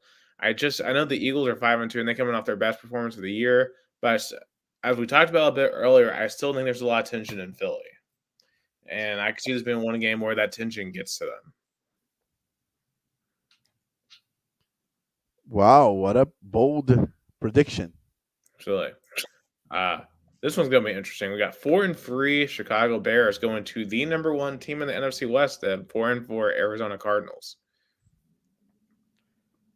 It definitely it really need like for the Bears, it's a must-win game because they need to bounce back after the horrible emotional loss against the Commanders. But the Cardinals are fighting for the division, crazy enough. And Kyler Murray is having a good season, so give me the Cardinals. I agree. Give me the Cardinals as well. All right, now this is the game of the week right here, and this might be an NFC Championship preview. The 6-1 Detroit Lions at the 6-2 Green Bay Packers. Detroit, I believe, is only won in Green Bay maybe twice in like the last 30 years or something like that. They don't typically do well in Lambeau, but can the Lions this time get a win on the frozen tundra? But if I'm not mistaken, one of the last times they both played in Green Bay, it was a do or die game, and it was a game that changed even the franchise because if you think about it, I think it was 2023 where the Lions they weren't good enough to make the playoffs. They fought until they were eliminated before the game even because I think the Seattle Seahawks win it, but they knew they had to eliminate Green Bay. I think that game changed the momentum, and it could be the same thing as well because they're fighting for the division. So give me the Lions. I think it's gonna be a marquee matchup for the Lions season. Absolutely. I think this game is going to be massive for Jordan Love because I do think there are some doubts, right? With as well as Malik Willis has played coming off the bench, and as shaky as Love has looked at times, I think he needs a big, big performance here. But I am going to go with the Detroit Lions to get the win on the road. Oh, I think it's gonna be a great quarterback matchup. It's gonna be tremendous, but I still take me Detroit. Absolutely. All right. Big NFC West. I mean, we got the Los Angeles Rams, who now finally have both Cooper Cup and Puka Nakua back. And I think they played by far their best game of the year so far against the Vikings last week, going to Seattle. I like the Rams here. I think the Rams are going to finally look like the Rams we were expecting because they're getting healthy. Yeah, and I'll take Rams as well. It's gonna be the first road win on the season. Give me the Absolutely. Rams. And how lucky are the Rams to be in the NFC West this year to go for all the injuries that they had, but they're still within striking distance. Yes, because if the Rams win, and it's not crazy. Look at this. If the Rams win, which is not crazy, the Cardinals lose, which can happen. I mean, the Bears are a good team. They're not terrible, but they aren't great. And the 49ers on the bye. So the Rams can go from bottom to the top. Yeah. How insane is that? Yeah. Going to be a massive game in Seattle. All right, Sunday night football. We've got the Colts going to Minneapolis. The last time the Colts went to Minneapolis, they had a 30-0 lead and blew it back in 2022. Do you remember that game, Gus? Or Indianapolis? It was on a Saturday. They blew a 30 Yeah, point lead. it was in Um, December, one of those December games. yeah. Of course, Joe Flacco versus Sam Darnold. Who gets this one? Give me the Vikings. I'm going to go Colts. I think the Colts are going to come out firing with Flacco and make things really, really uncomfortable for Anthony Richardson. Okay. Monday night game in Arrowhead, rematch of the Super Bowl from 2021. Can't remember which number that is. Was it 55, 56? I can't remember which one it was. But the Super Bowl, the Bucks at the Chiefs. Super Bowl 55. Yeah, 55. And I'm still proud enough to say that I was probably the only sports analyst in the United States of America who, before the season started, and I have recording of that, Yeah. predicted the Super Bowl matchup and predict the winner. I'm still very proud of that moment. Yep, you caught it. I was sitting right next to you when you did it at And every Philadelphia. and I remember the look that you made when I made Yes. the prediction. You're like, "What?" You're Yeah, like, I "What?" thought Tom Brady was washed and it wasn't going to work, but I what still beat myself to this day that why I did not place a bet on that. I would have won so much money, but it's life. Why so I Nostradamus, who's winning this Bucks Chiefs matchup? I'm gonna go with conservative pick. Give me the Chiefs, even though I think the Buccaneers are gonna give Patrick Mahomes some trouble. They're playing really well on the road. I mean, their only loss on the road, uh, came with a very tough matchup to the Falcons. So give me the Chiefs, but I don't. I would have bet the under. I would have bet the under. Yeah, KC -9. Bet me the under. It's going yeah, to be a one touchdown to a field goal difference. right. And the Chiefs still don't feel like they're playing like great, but they are undefeated. So I think they keep that going. The Chiefs, I think, will be A-0. But but analyze the teams that they played so far. Like, you know, Ravens, Bengals, Falcons, Chargers, Saints, 49ers, and Raiders. All of those teams, if you pick all those teams, um, the the the the the Ravens, probably I think only the Ravens and the 49ers are above 500. The Bengals are the Bengals are below 500. The Chargers, if I'm not mistaken, are below, almost below 5. But the Chiefs haven't played any kind of like, teams that really gave a hard time. Right, I see what you're saying, because of how their schedule has come out. So we're gonna find out a lot more about the Chiefs over the coming weeks as they continue to uh, evolve throughout the season. Because they did not play any uh hard teams from the NFC.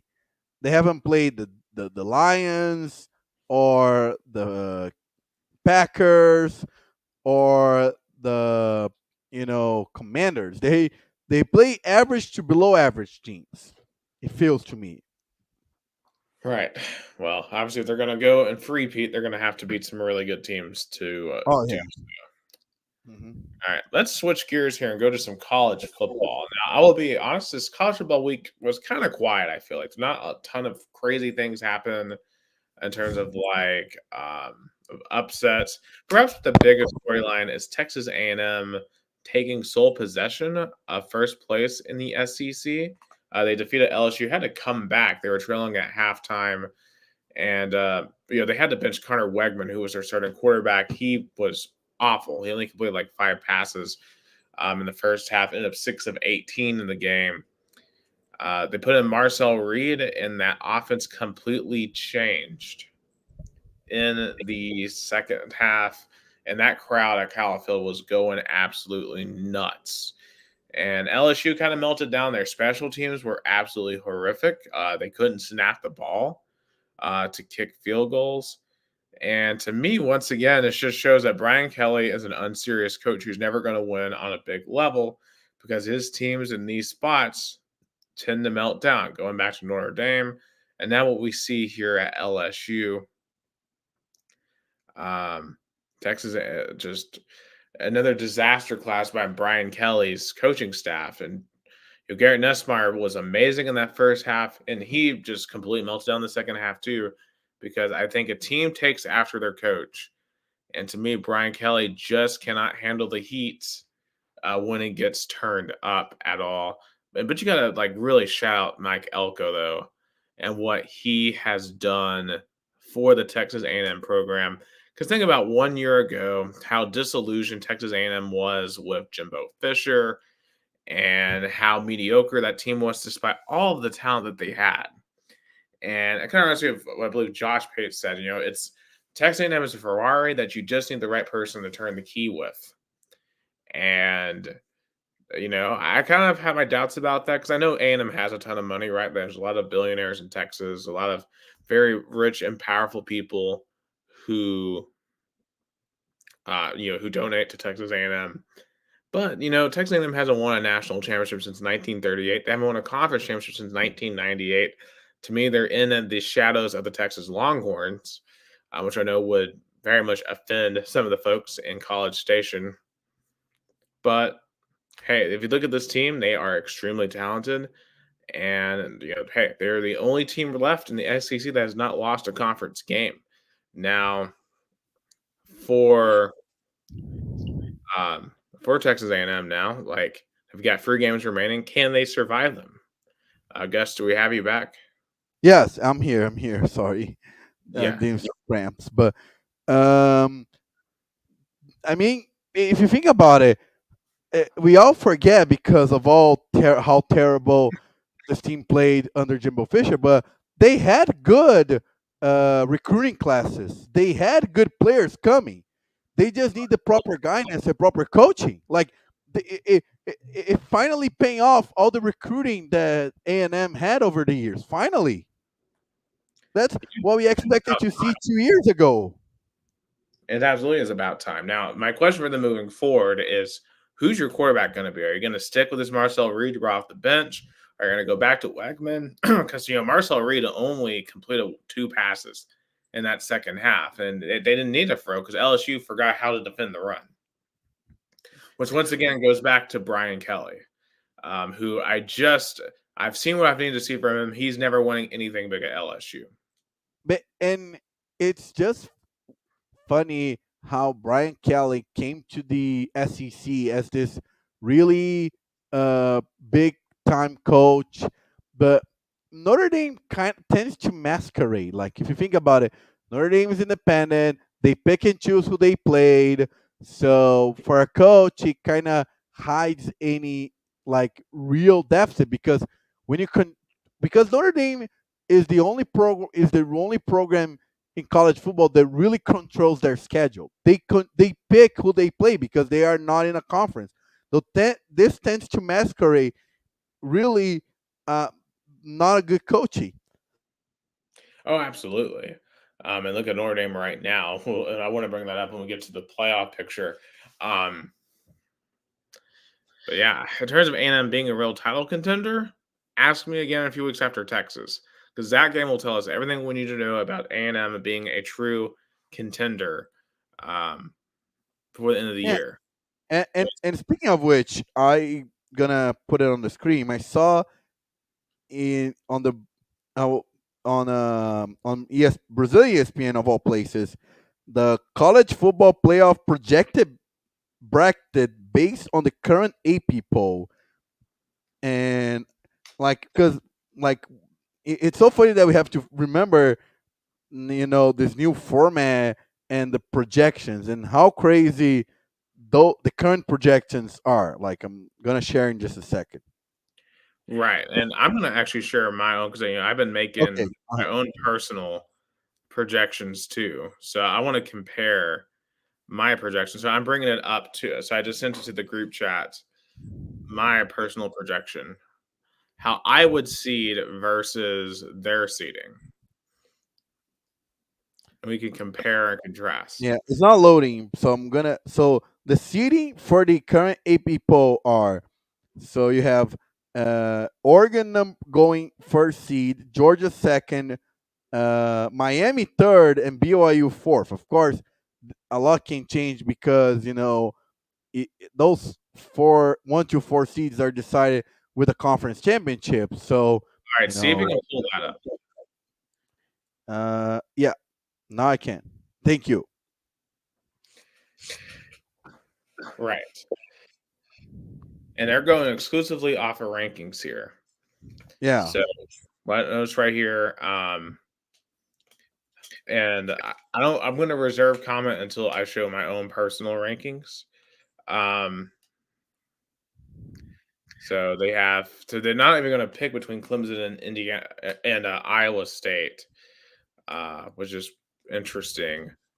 They have, of course, they got Notre Dame at 9, which is Notre Dame lost to Northern Illinois, who just lost to 2-5 Ball State. Yeah. But how crazy Texas A&M Texas on a playoff game. Oh my god, it will be one of the biggest football games in the state of Texas of all time. Right. I mean, the game that they're going to have in a few weeks is going to be one of the biggest games they've ever had. Now, I do want to compare this to my notes. So let me see if I can just boom. There we go. So these are my projections. So I have Oregon. Let me remove the title here 1 sec so I can full see. Good. Yeah. So there's some massive changes here. And let me explain these rankings.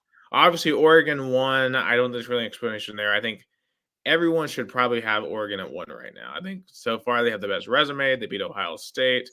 And of course, this week they just demolished Illinois. So no question to me about the mean 1. Now, the big difference here, because Texas A&M is all alone at the top of the SEC right now, I rewarded them with a top 3 spot, or top 4 spot with the AQ. Because remember, the top 4 are all going to be conference champions. So then from there, what I did is figure out, okay, what should I rank these teams? And this is going to be very controversial. I have BYU at 2. BYU has a 30-point win against Kansas State, a win on the road against SMU. Both teams that are in the fight for a playoff spot as well. And to me, when you look at Texas A&M's resume, yes, they have a win over LSU, but the rest of their resume is not that good.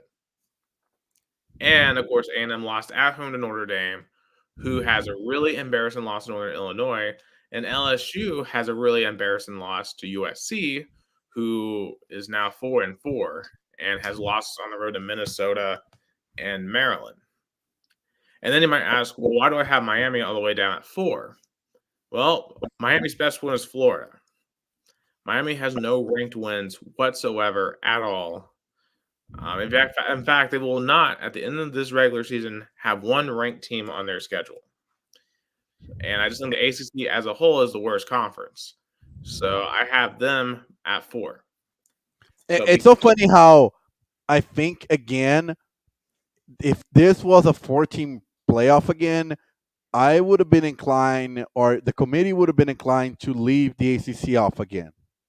Like, if we had to do a 4-team playoff, I would choose Oregon, Georgia, Penn State, and probably Texas. Yeah, I would have picked those 4 too, based on the current records. Yeah, for sure. Those would be Like, my so you have 2 Big Tens and 2 SECs. It's showing how dominant those conferences are right now. Yeah. Now, as you see, I've got Georgia, Penn State, Texas. I've got Ohio State, Tennessee. And I thought about this Ohio State, Tennessee deal for a second. Because what is Ohio State's best win?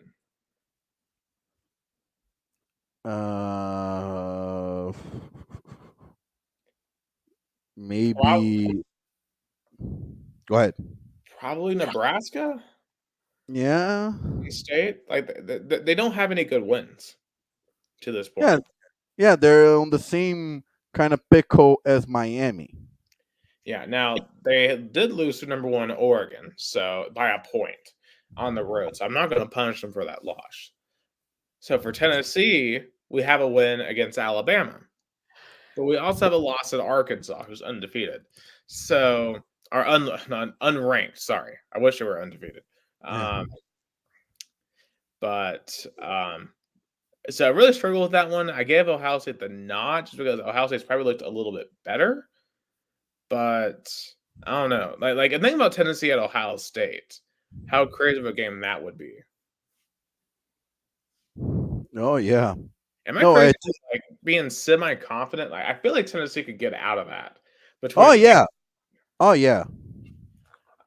maybe that's just my SEC bias showing up. And then, I have Indiana at 10. So I have Indiana in. I think Indiana, the way they've looked, their schedule is not strong. They don't have any great wins, but they have looked the part of a playoff team. So I've put them in at number 10. And I've got Iowa State in as my last team in. Now I'm also going to send this into the group chat so I can throw this in. My first four out. That way, so I can just pull it up on the group chat. All right, so that's my first four out right now. And see, have not I have not inflated Notre Dame. So basically, is the ACC plus the ACC aggregate and Big 12.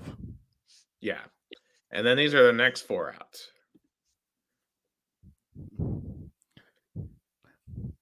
I don't think for those four teams, I don't see a path. Well, SMU can make the ACC championship game, and that is their path.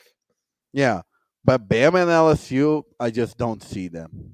I mean, because one of those teams will have to win next week because they play each other. So, and Army, they get to play Notre Dame.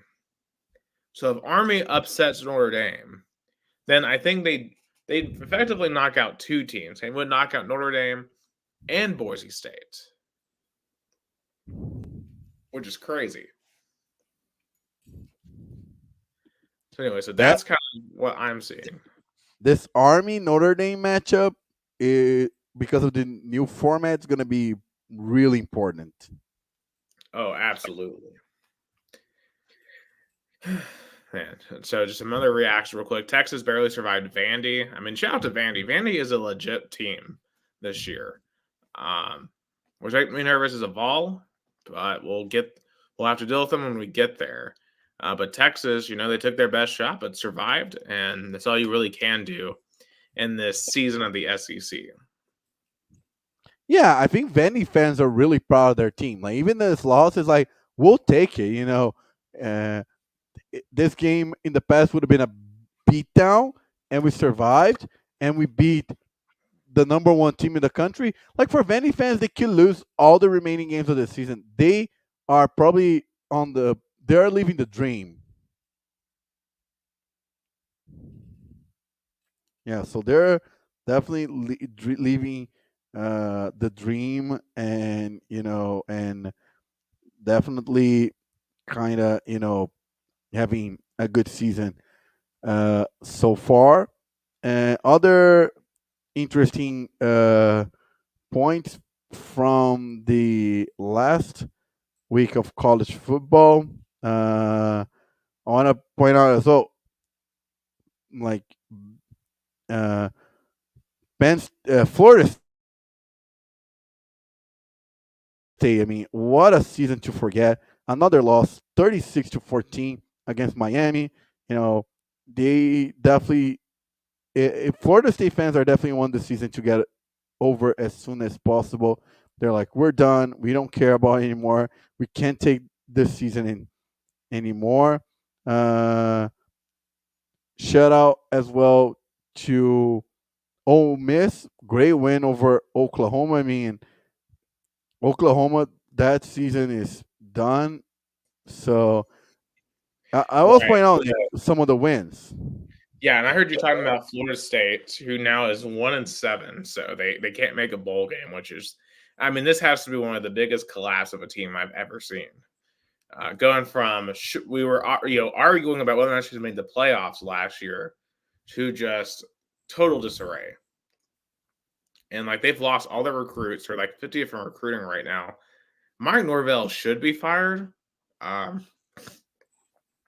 They can't because they just gave him a new contract, so now he has like an $80 million buyout. That's why you can't overreact when you're. That's why you can't make decisions when you are on one season kind of a fluke season. Like you only have to extension when you prove, like for example, right now, Josh Heupel proved not one, not two, third consecutive season with somewhat success. Then you give an extension. Not when you have an amazing season, one player back to give a coach extension. Yeah, I absolutely agree with that. And plus, especially if they're not going to recruit, which Florida State just isn't. Now, Colorado, on the flip side of that, they did reach bowl eligibility. Yay! Good job, Colorado. You're now 6-2 on the year, and we have some hot takes from the media here. Stephen A. Smith, our good friend here, he Oh, claimed that Florida State Florida State. and Texas A&M would be better off of Deion Sanders. What do we think of this take?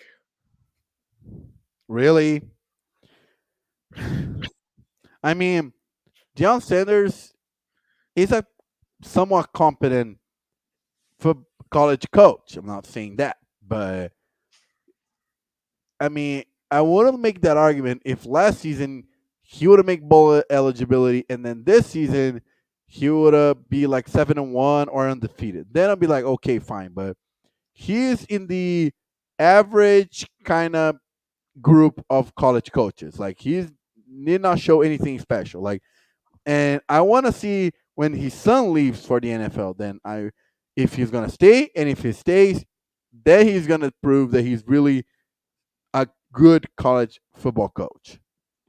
Yeah. Now, some other like brief reactions I had the last week. Boise State, huge win over UNLV. That one basically puts them in the catbird seat in the G5, unless Army upsets Navy. So that's the only possibility of the Broncos getting jumped. Although there is a chance, I think, depending on how things play out, that Boise State could maybe be higher than a 12 seed.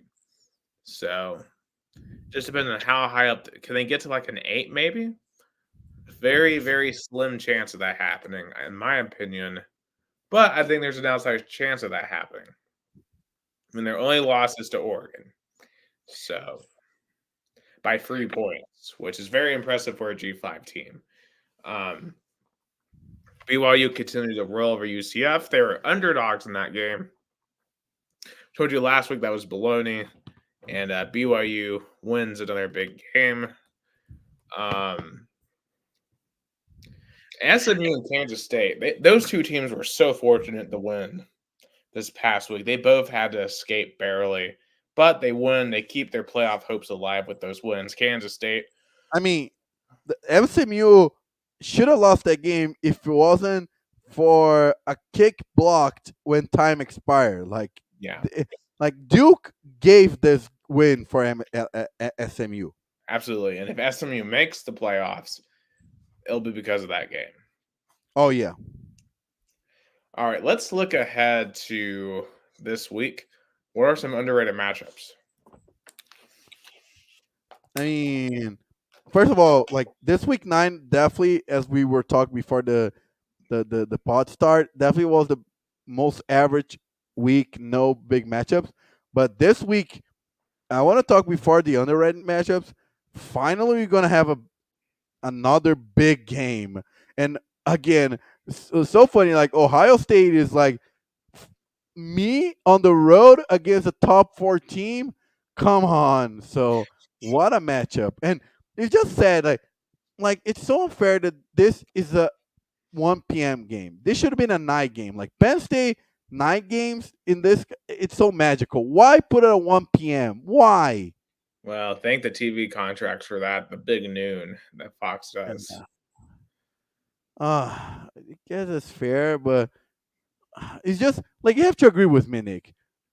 Penn State, Beaver Stadium, all white night game. That's what this matchup deserved. Yeah, I absolutely agree for sure. I mean, it's ridiculous. Now for Penn State, the big thing for them is will they have their quarterback in Drew Alar because he got hurt during the Wisconsin game last week. Their backup came in and did pretty well, but this is Ohio State we're talking about. You want your quarterback. Yeah, but I still think Penn State is going to come out on top. This is James Franklin game to prove that he can take the Penn State to another level. Give me the Nittany Lions. I'm going to disagree. Look, Ryan Day is very maligned right now. There's some Ohio State fans ready to jump off that ship. I'm not with them. And frankly, I doubt James Franklin. I think, frankly, that Penn State to me has not impressed me throughout this year. I think Ohio State's going to prove that they're just a much better team. Give me the Buckeyes. But that is going to be a hell of a game. Oh, yes.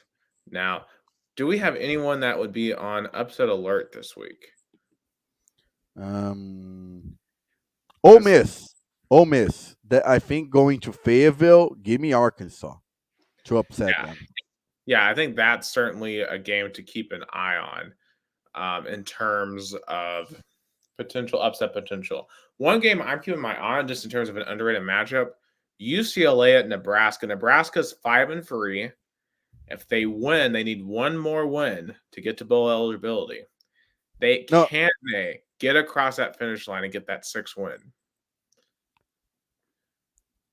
No, like you point out that Nebraska's 5-3. So if they win, they get to bowl eligibility.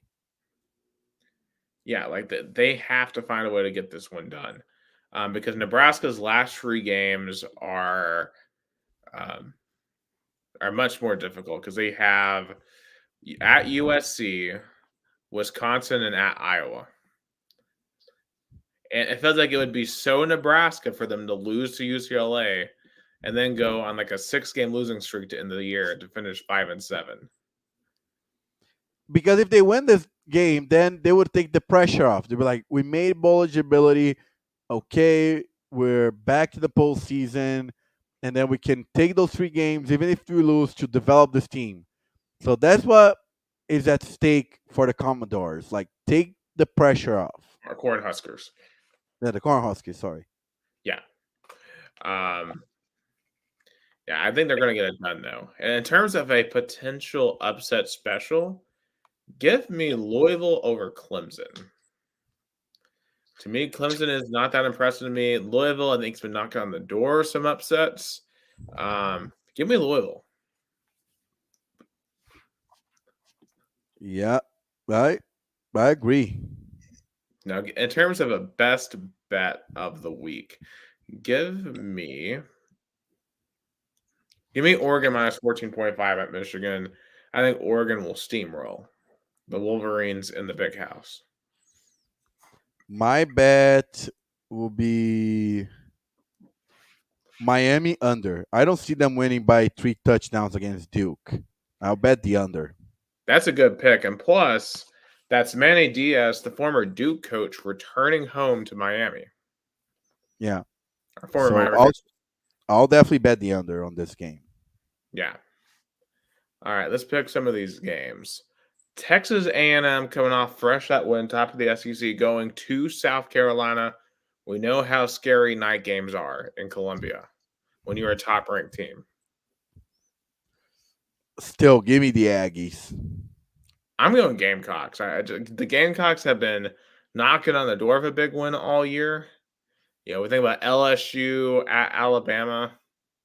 I think this is where they finally get it at night. Give me A&M. And it's such a A&M thing to lose this kind of game. It's such an A&M after a big win to lose a game like that.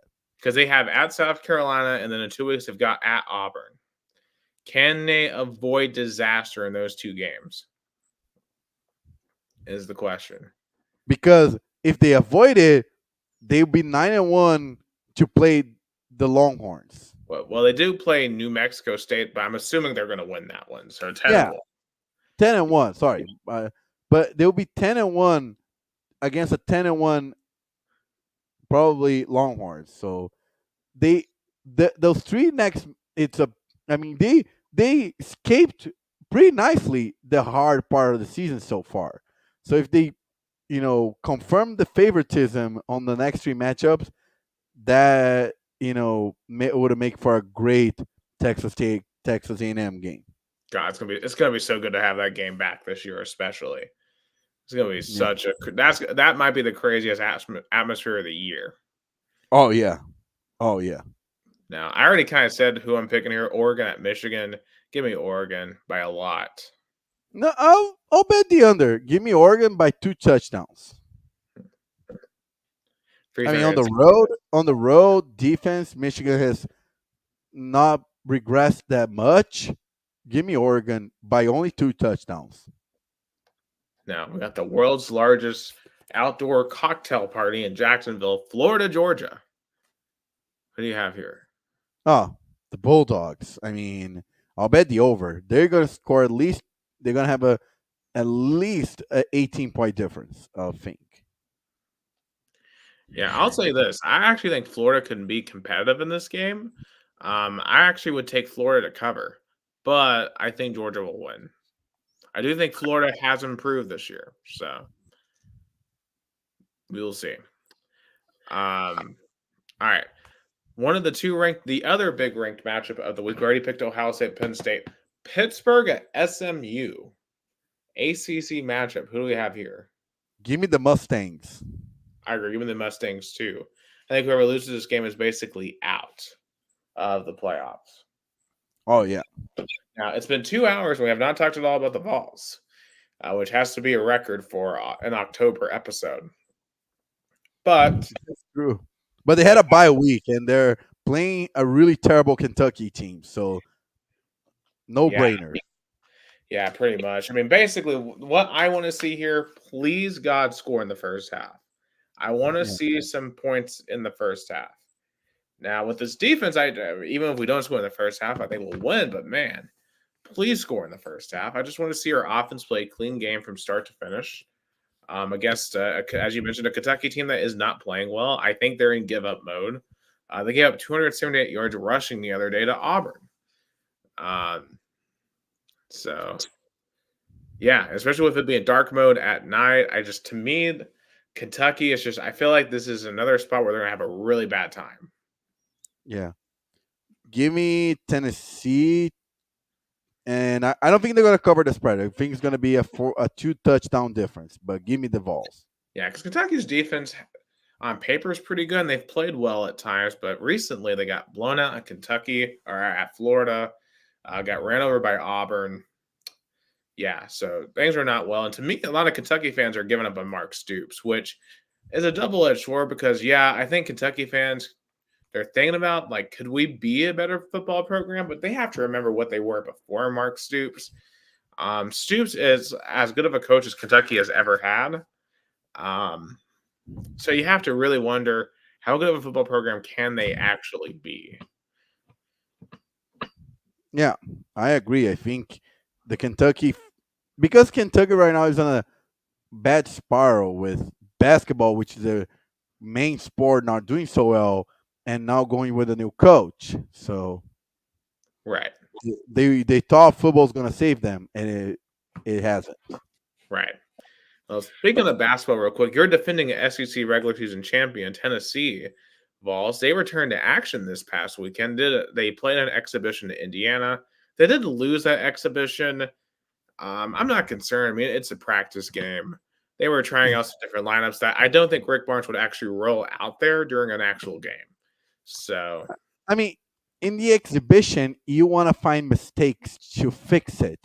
So losing an exhibition game, again, literally called exhibition, is not even going to count for a regular season standing. So those games you need to try things that you can't try in a regular season or even in the, you know, especially in the playoff in the March. So now, if there's a time to lose, if there's a game to lose, is this one, because then you find things there's not working to fix. right. And I saw some people being like, it's clear we didn't, replace Dalton Connect. Oh, it's clear Rick Barnes is washed. He doesn't have it. I'm like, dude, it's an exhibition. Like, don't overreact to an exhibition. Yeah. We'll have real games this time next week. The first actual game is against Gardner Webb on Monday. And the next Saturday is Tennessee at Louisville, which will be an interesting game. Yeah, Jason, he's gonna be. I don't know. I feel like he's still gonna root a little bit more for Louisville because of all his undergrad connection, but still, it's gonna be a game that he's gonna be that inside. Right. I mean, the way to explain it is, Louisville is more of a basketball school, so he goes for them more in basketball, and then Tennessee's more of a football school.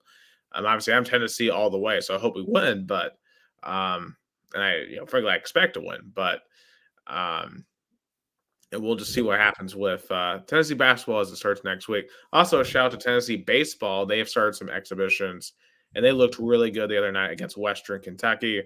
They've reloaded. They have so much. You forgot to mention the current national champions, Tennessee Yeah, the baseball. current national champion Tennessee Like, football. like you literally just said you praise the basketball team it deserves, but you forgot to the big praise at all. The current It's national 12:15 champion. in the morning. I forget all the successes that we've had. I mean, Danny White has made it hard to remember what teams have done what, and obviously baseball has won. Is your defending national champion? Yeah. How crazy is that? Yeah, and Tony Vitello is. I think he's putting our team in a position to maybe go back to back. Of course, it's hard to go back to back in any sport, especially college baseball. Um, Real quick, NASCAR, Tyler Reddick won an epic race in Miami to get to the Final Four. Shout out to Michael Jordan's team. That's their first championship race appearance. Just awesome that they've done that in 4 short years to get there. And it all comes down to 2 more races, Martinsville this week, Phoenix next week, and that'll be it for NASCAR. This season will be interesting to see who advances to the championship round. Tyler Reddick and Joey Logano are already locked in. I think Christopher Bell, he's in a really good point spot right now. So I think he will get in. However, out of William Byron, Kyle Larson, Denny Hamlin, Ryan Blaney, Chase Elliott, I don't know who to trust the most here at Martinsville. I feel like Denny Hamlin is not a guy I want to trust in a cutoff spot. Blaney and Elliott will have to win. Man, Larson historically is not great at Martinsville, but I feel like this is Larson's time to shine. Give me Kyle Larson to get that last spot with Bell, Reddick, and Logano for next week's Final Four in Phoenix.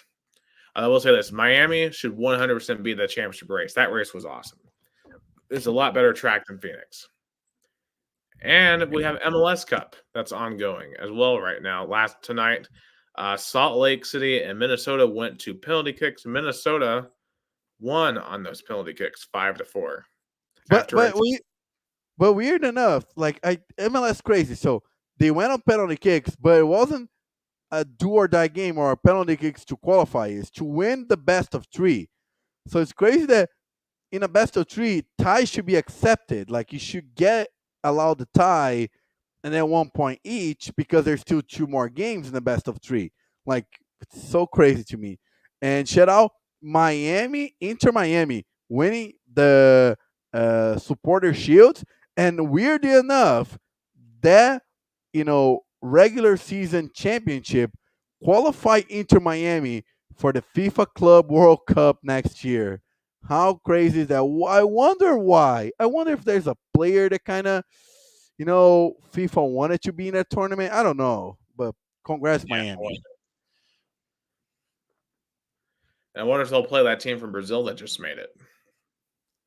Oh yeah, there's a big chance, but Miami beat Atlanta 2-1 in the first game. They're gonna play now Friday night. Atlanta, which almost didn't make it, they fired the coach and qualified for the wild card, winning on penalty kicks against Montreal.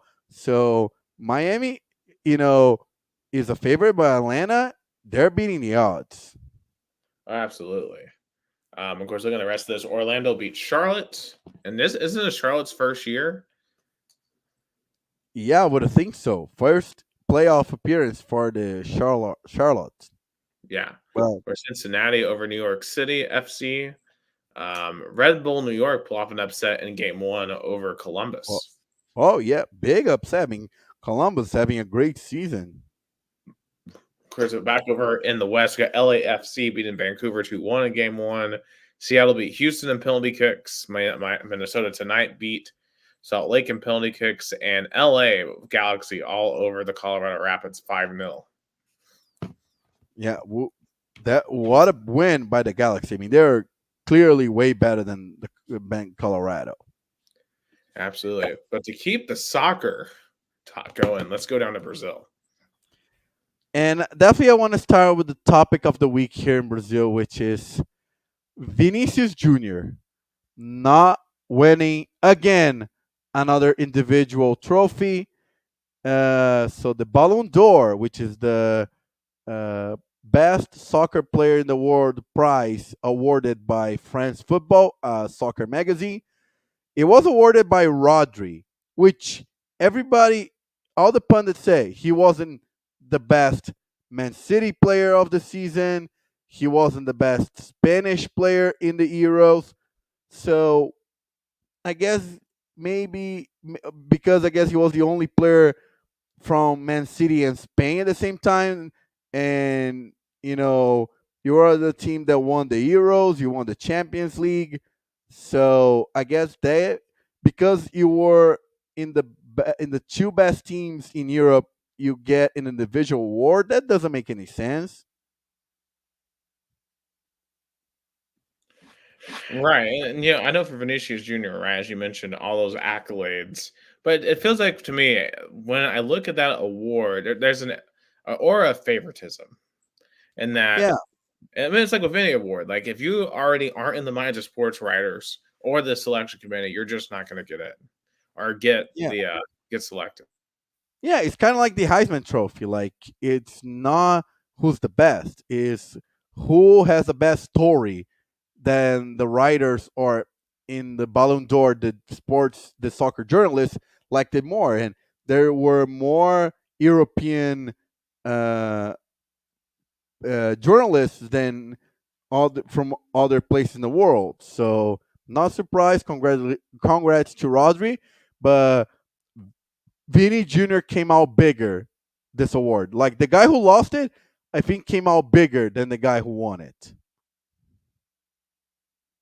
So that's Right. And it's going to be crazy. interesting to see, like that with the Heisman this year. Like, but obviously, there's been a whole debate between Ashton Genty and Travis Hunter. And I'll be curious to see who wins it and then what happens to the guy who doesn't win it. Yeah. Especially as they both go on to the NFL. Yeah. I think it's going to be the same debate. Real quick, because I know it's late. Brazilian Championship Corinthians finally out of the relegation zone, one on the Let's road go. 1-0. Memphis Depay scored the winning goal. I know it was a penalty kick, but he scored an important goal that made Corinthians leave for the first time, I think, probably since the beginning of Brazilian Championship, left the relegation zone. Two consecutive wins, only one loss on the last 5 games. Mm, Corinthians finally maybe seeing the light of the end of the tunnel. I mean, freaking Bragantino, though. I mean, Red Bull cannot be happy about Oh, their they're investment. Reb. I mean, they fired their coach. Literally, just fired Pedro Caixinha, who has been with the club since January 2023. And I think what's happening is that Red Bull Bragantino feels like in this spiral of, getting a very promising coach, first year good, almost win a tournament or have the best Brazilian championship ever, and then by year two, things go bad because in in the last season of Mauricio Barbieri in 2022, the team almost got relegated. Like if there were like maybe 4 or 5 weeks, Bragantino would have been relegated. It's just they were bad, but not for long. But now they're in the relegation zone for the first time, I think, since they were promoted. So I'll be worried if I was a Bragantino fan.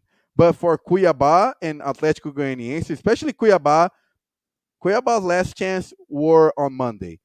This loss to Corinthians, now they are 7 points behind with 7 games to play. I don't see a path. So the fight for relegation is going to be between 2 spots for 6 teams. So I even would have put Grêmio, Criciúma, Fluminense, Vitória, Corinthians, Atlético Paranaense, Bragantino, and Juventude. 8 teams for 2 spots. So this relegation zone is going to be crazy. This relegation battle is going to be crazy. Oh my On gosh. the I mean, I don't know if I've ever seen a standing so tight. Yeah, that's how even Brazilian championship is. On the top of the table, Botafogo beat Bragantino with like a mix between some starters and reserves, and they are on the top of the league. Palmeiras very bad performance. I covered that game. They should have lost that game. They were awarded 2 very controversial penalties, and they were so controversial that the referee was suspended. So a lot of controversy on that game. And speaking of Botafogo, so I don't know if it's following the story. So in South America, it's big. So Botafogo last week beat Peñarol 5-0, great performance. But before the game happened, I think I mentioned there were fights between Peñarol fans and police, and they were arrests, and this whole ordeal happened with even bus was put on fire.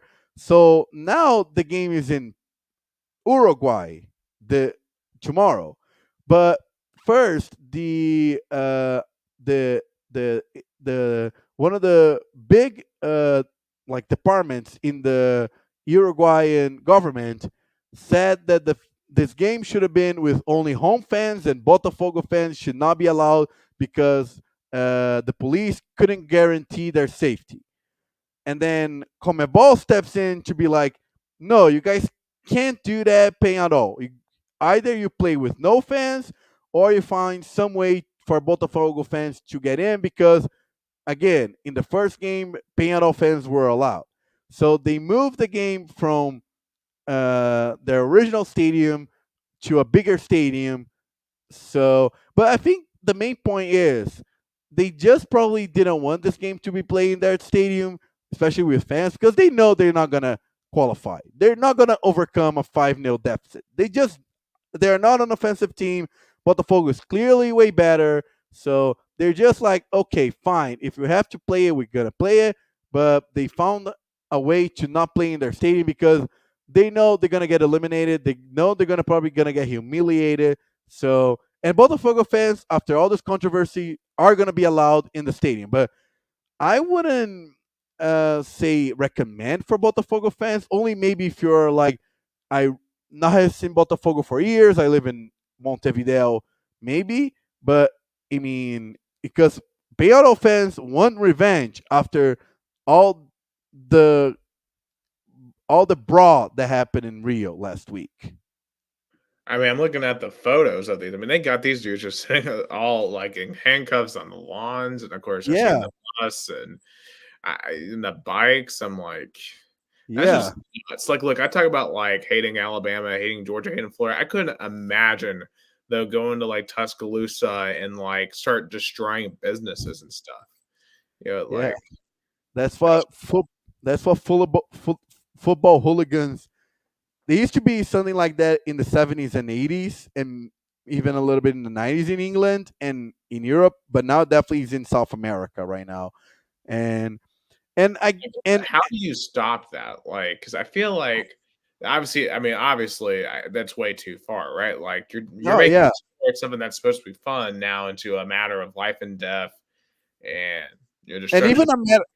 even a diplomacy matter and because the Brazilian government had to be worried, like, and my citizens are going to put in, in are their safety guaranteed in a foreign country? Like Botafogo players and coaches and staff, are they going to be 100% safe in Uruguay with all the hostility that is building up? Like, would you be more nervous going to Uruguay or to Argentina for a match? Argentina overall, but for this match, I would have been very nervous because the problem is not the country, is the retaliation. Like, what I don't know what to expect from hardcore Peñarol fans, how they're gonna retaliate because like our fans got in their minds humiliated. Uh, even some uh, front office, even some front office people from Peñarol say the fans were they were put in a humiliating situation, even degrading, even putting into some kind of like you know in really terrible situations. So you don't know how Peñarol fans are going to retaliate. So that's going to be interesting tomorrow. But today, as I was updating, Atlético Mineiro tied 0-0 with River Plate to get in to for the Libertadores final. And now it's so funny. The Comebol was really putting on the chips that River Plate was going to make it to the finals, and Buenos Aires is already supposedly, it's already chosen to be the city that's going to host the Libertadores final. And, Comebol is just waiting for River Plate to get into the final and choose River Plate, brand new remodeled stadium as a venue.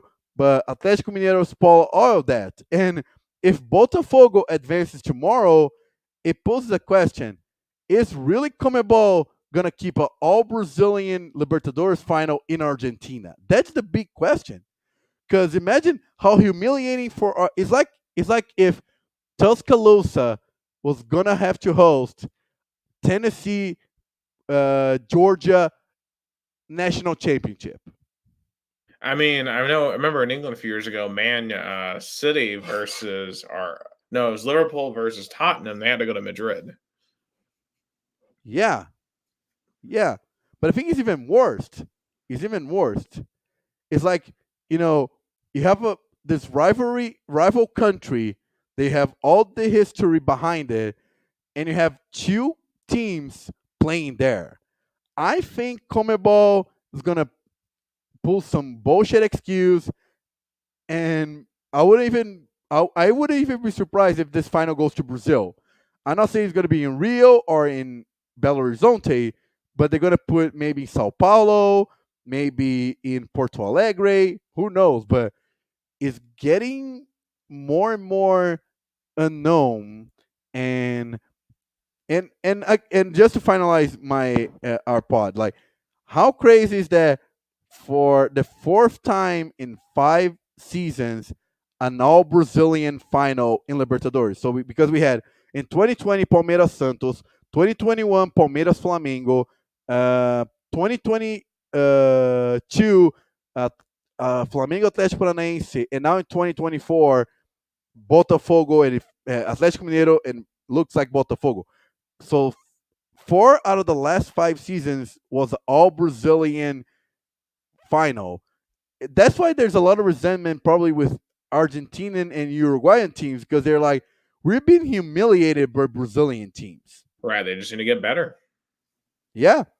But it's so funny, but Brazil, even though they're not in a good economic spot worldwide, their teams are way richer than Argentinian and Uruguayan teams. So that's why the dominance I think is gonna keep happening. But I think tomorrow Botafogo loses, but it's gonna be by like 1-0 or 2-0. So they're gonna get in. Yep, I absolutely agree with that. Shout out to Botafogo. All righty. That's all the time that we have here on this now early Wednesday morning. For Gustavo down in America, Sao Paulo, Brazil, I'm Nick Hill in Chattanooga, Tennessee, United States, and you've been listening to episode 153 of Two Countries, Two Americas, All Sports, the only sports podcast talk about both American and Brazilian sports. Have a great night.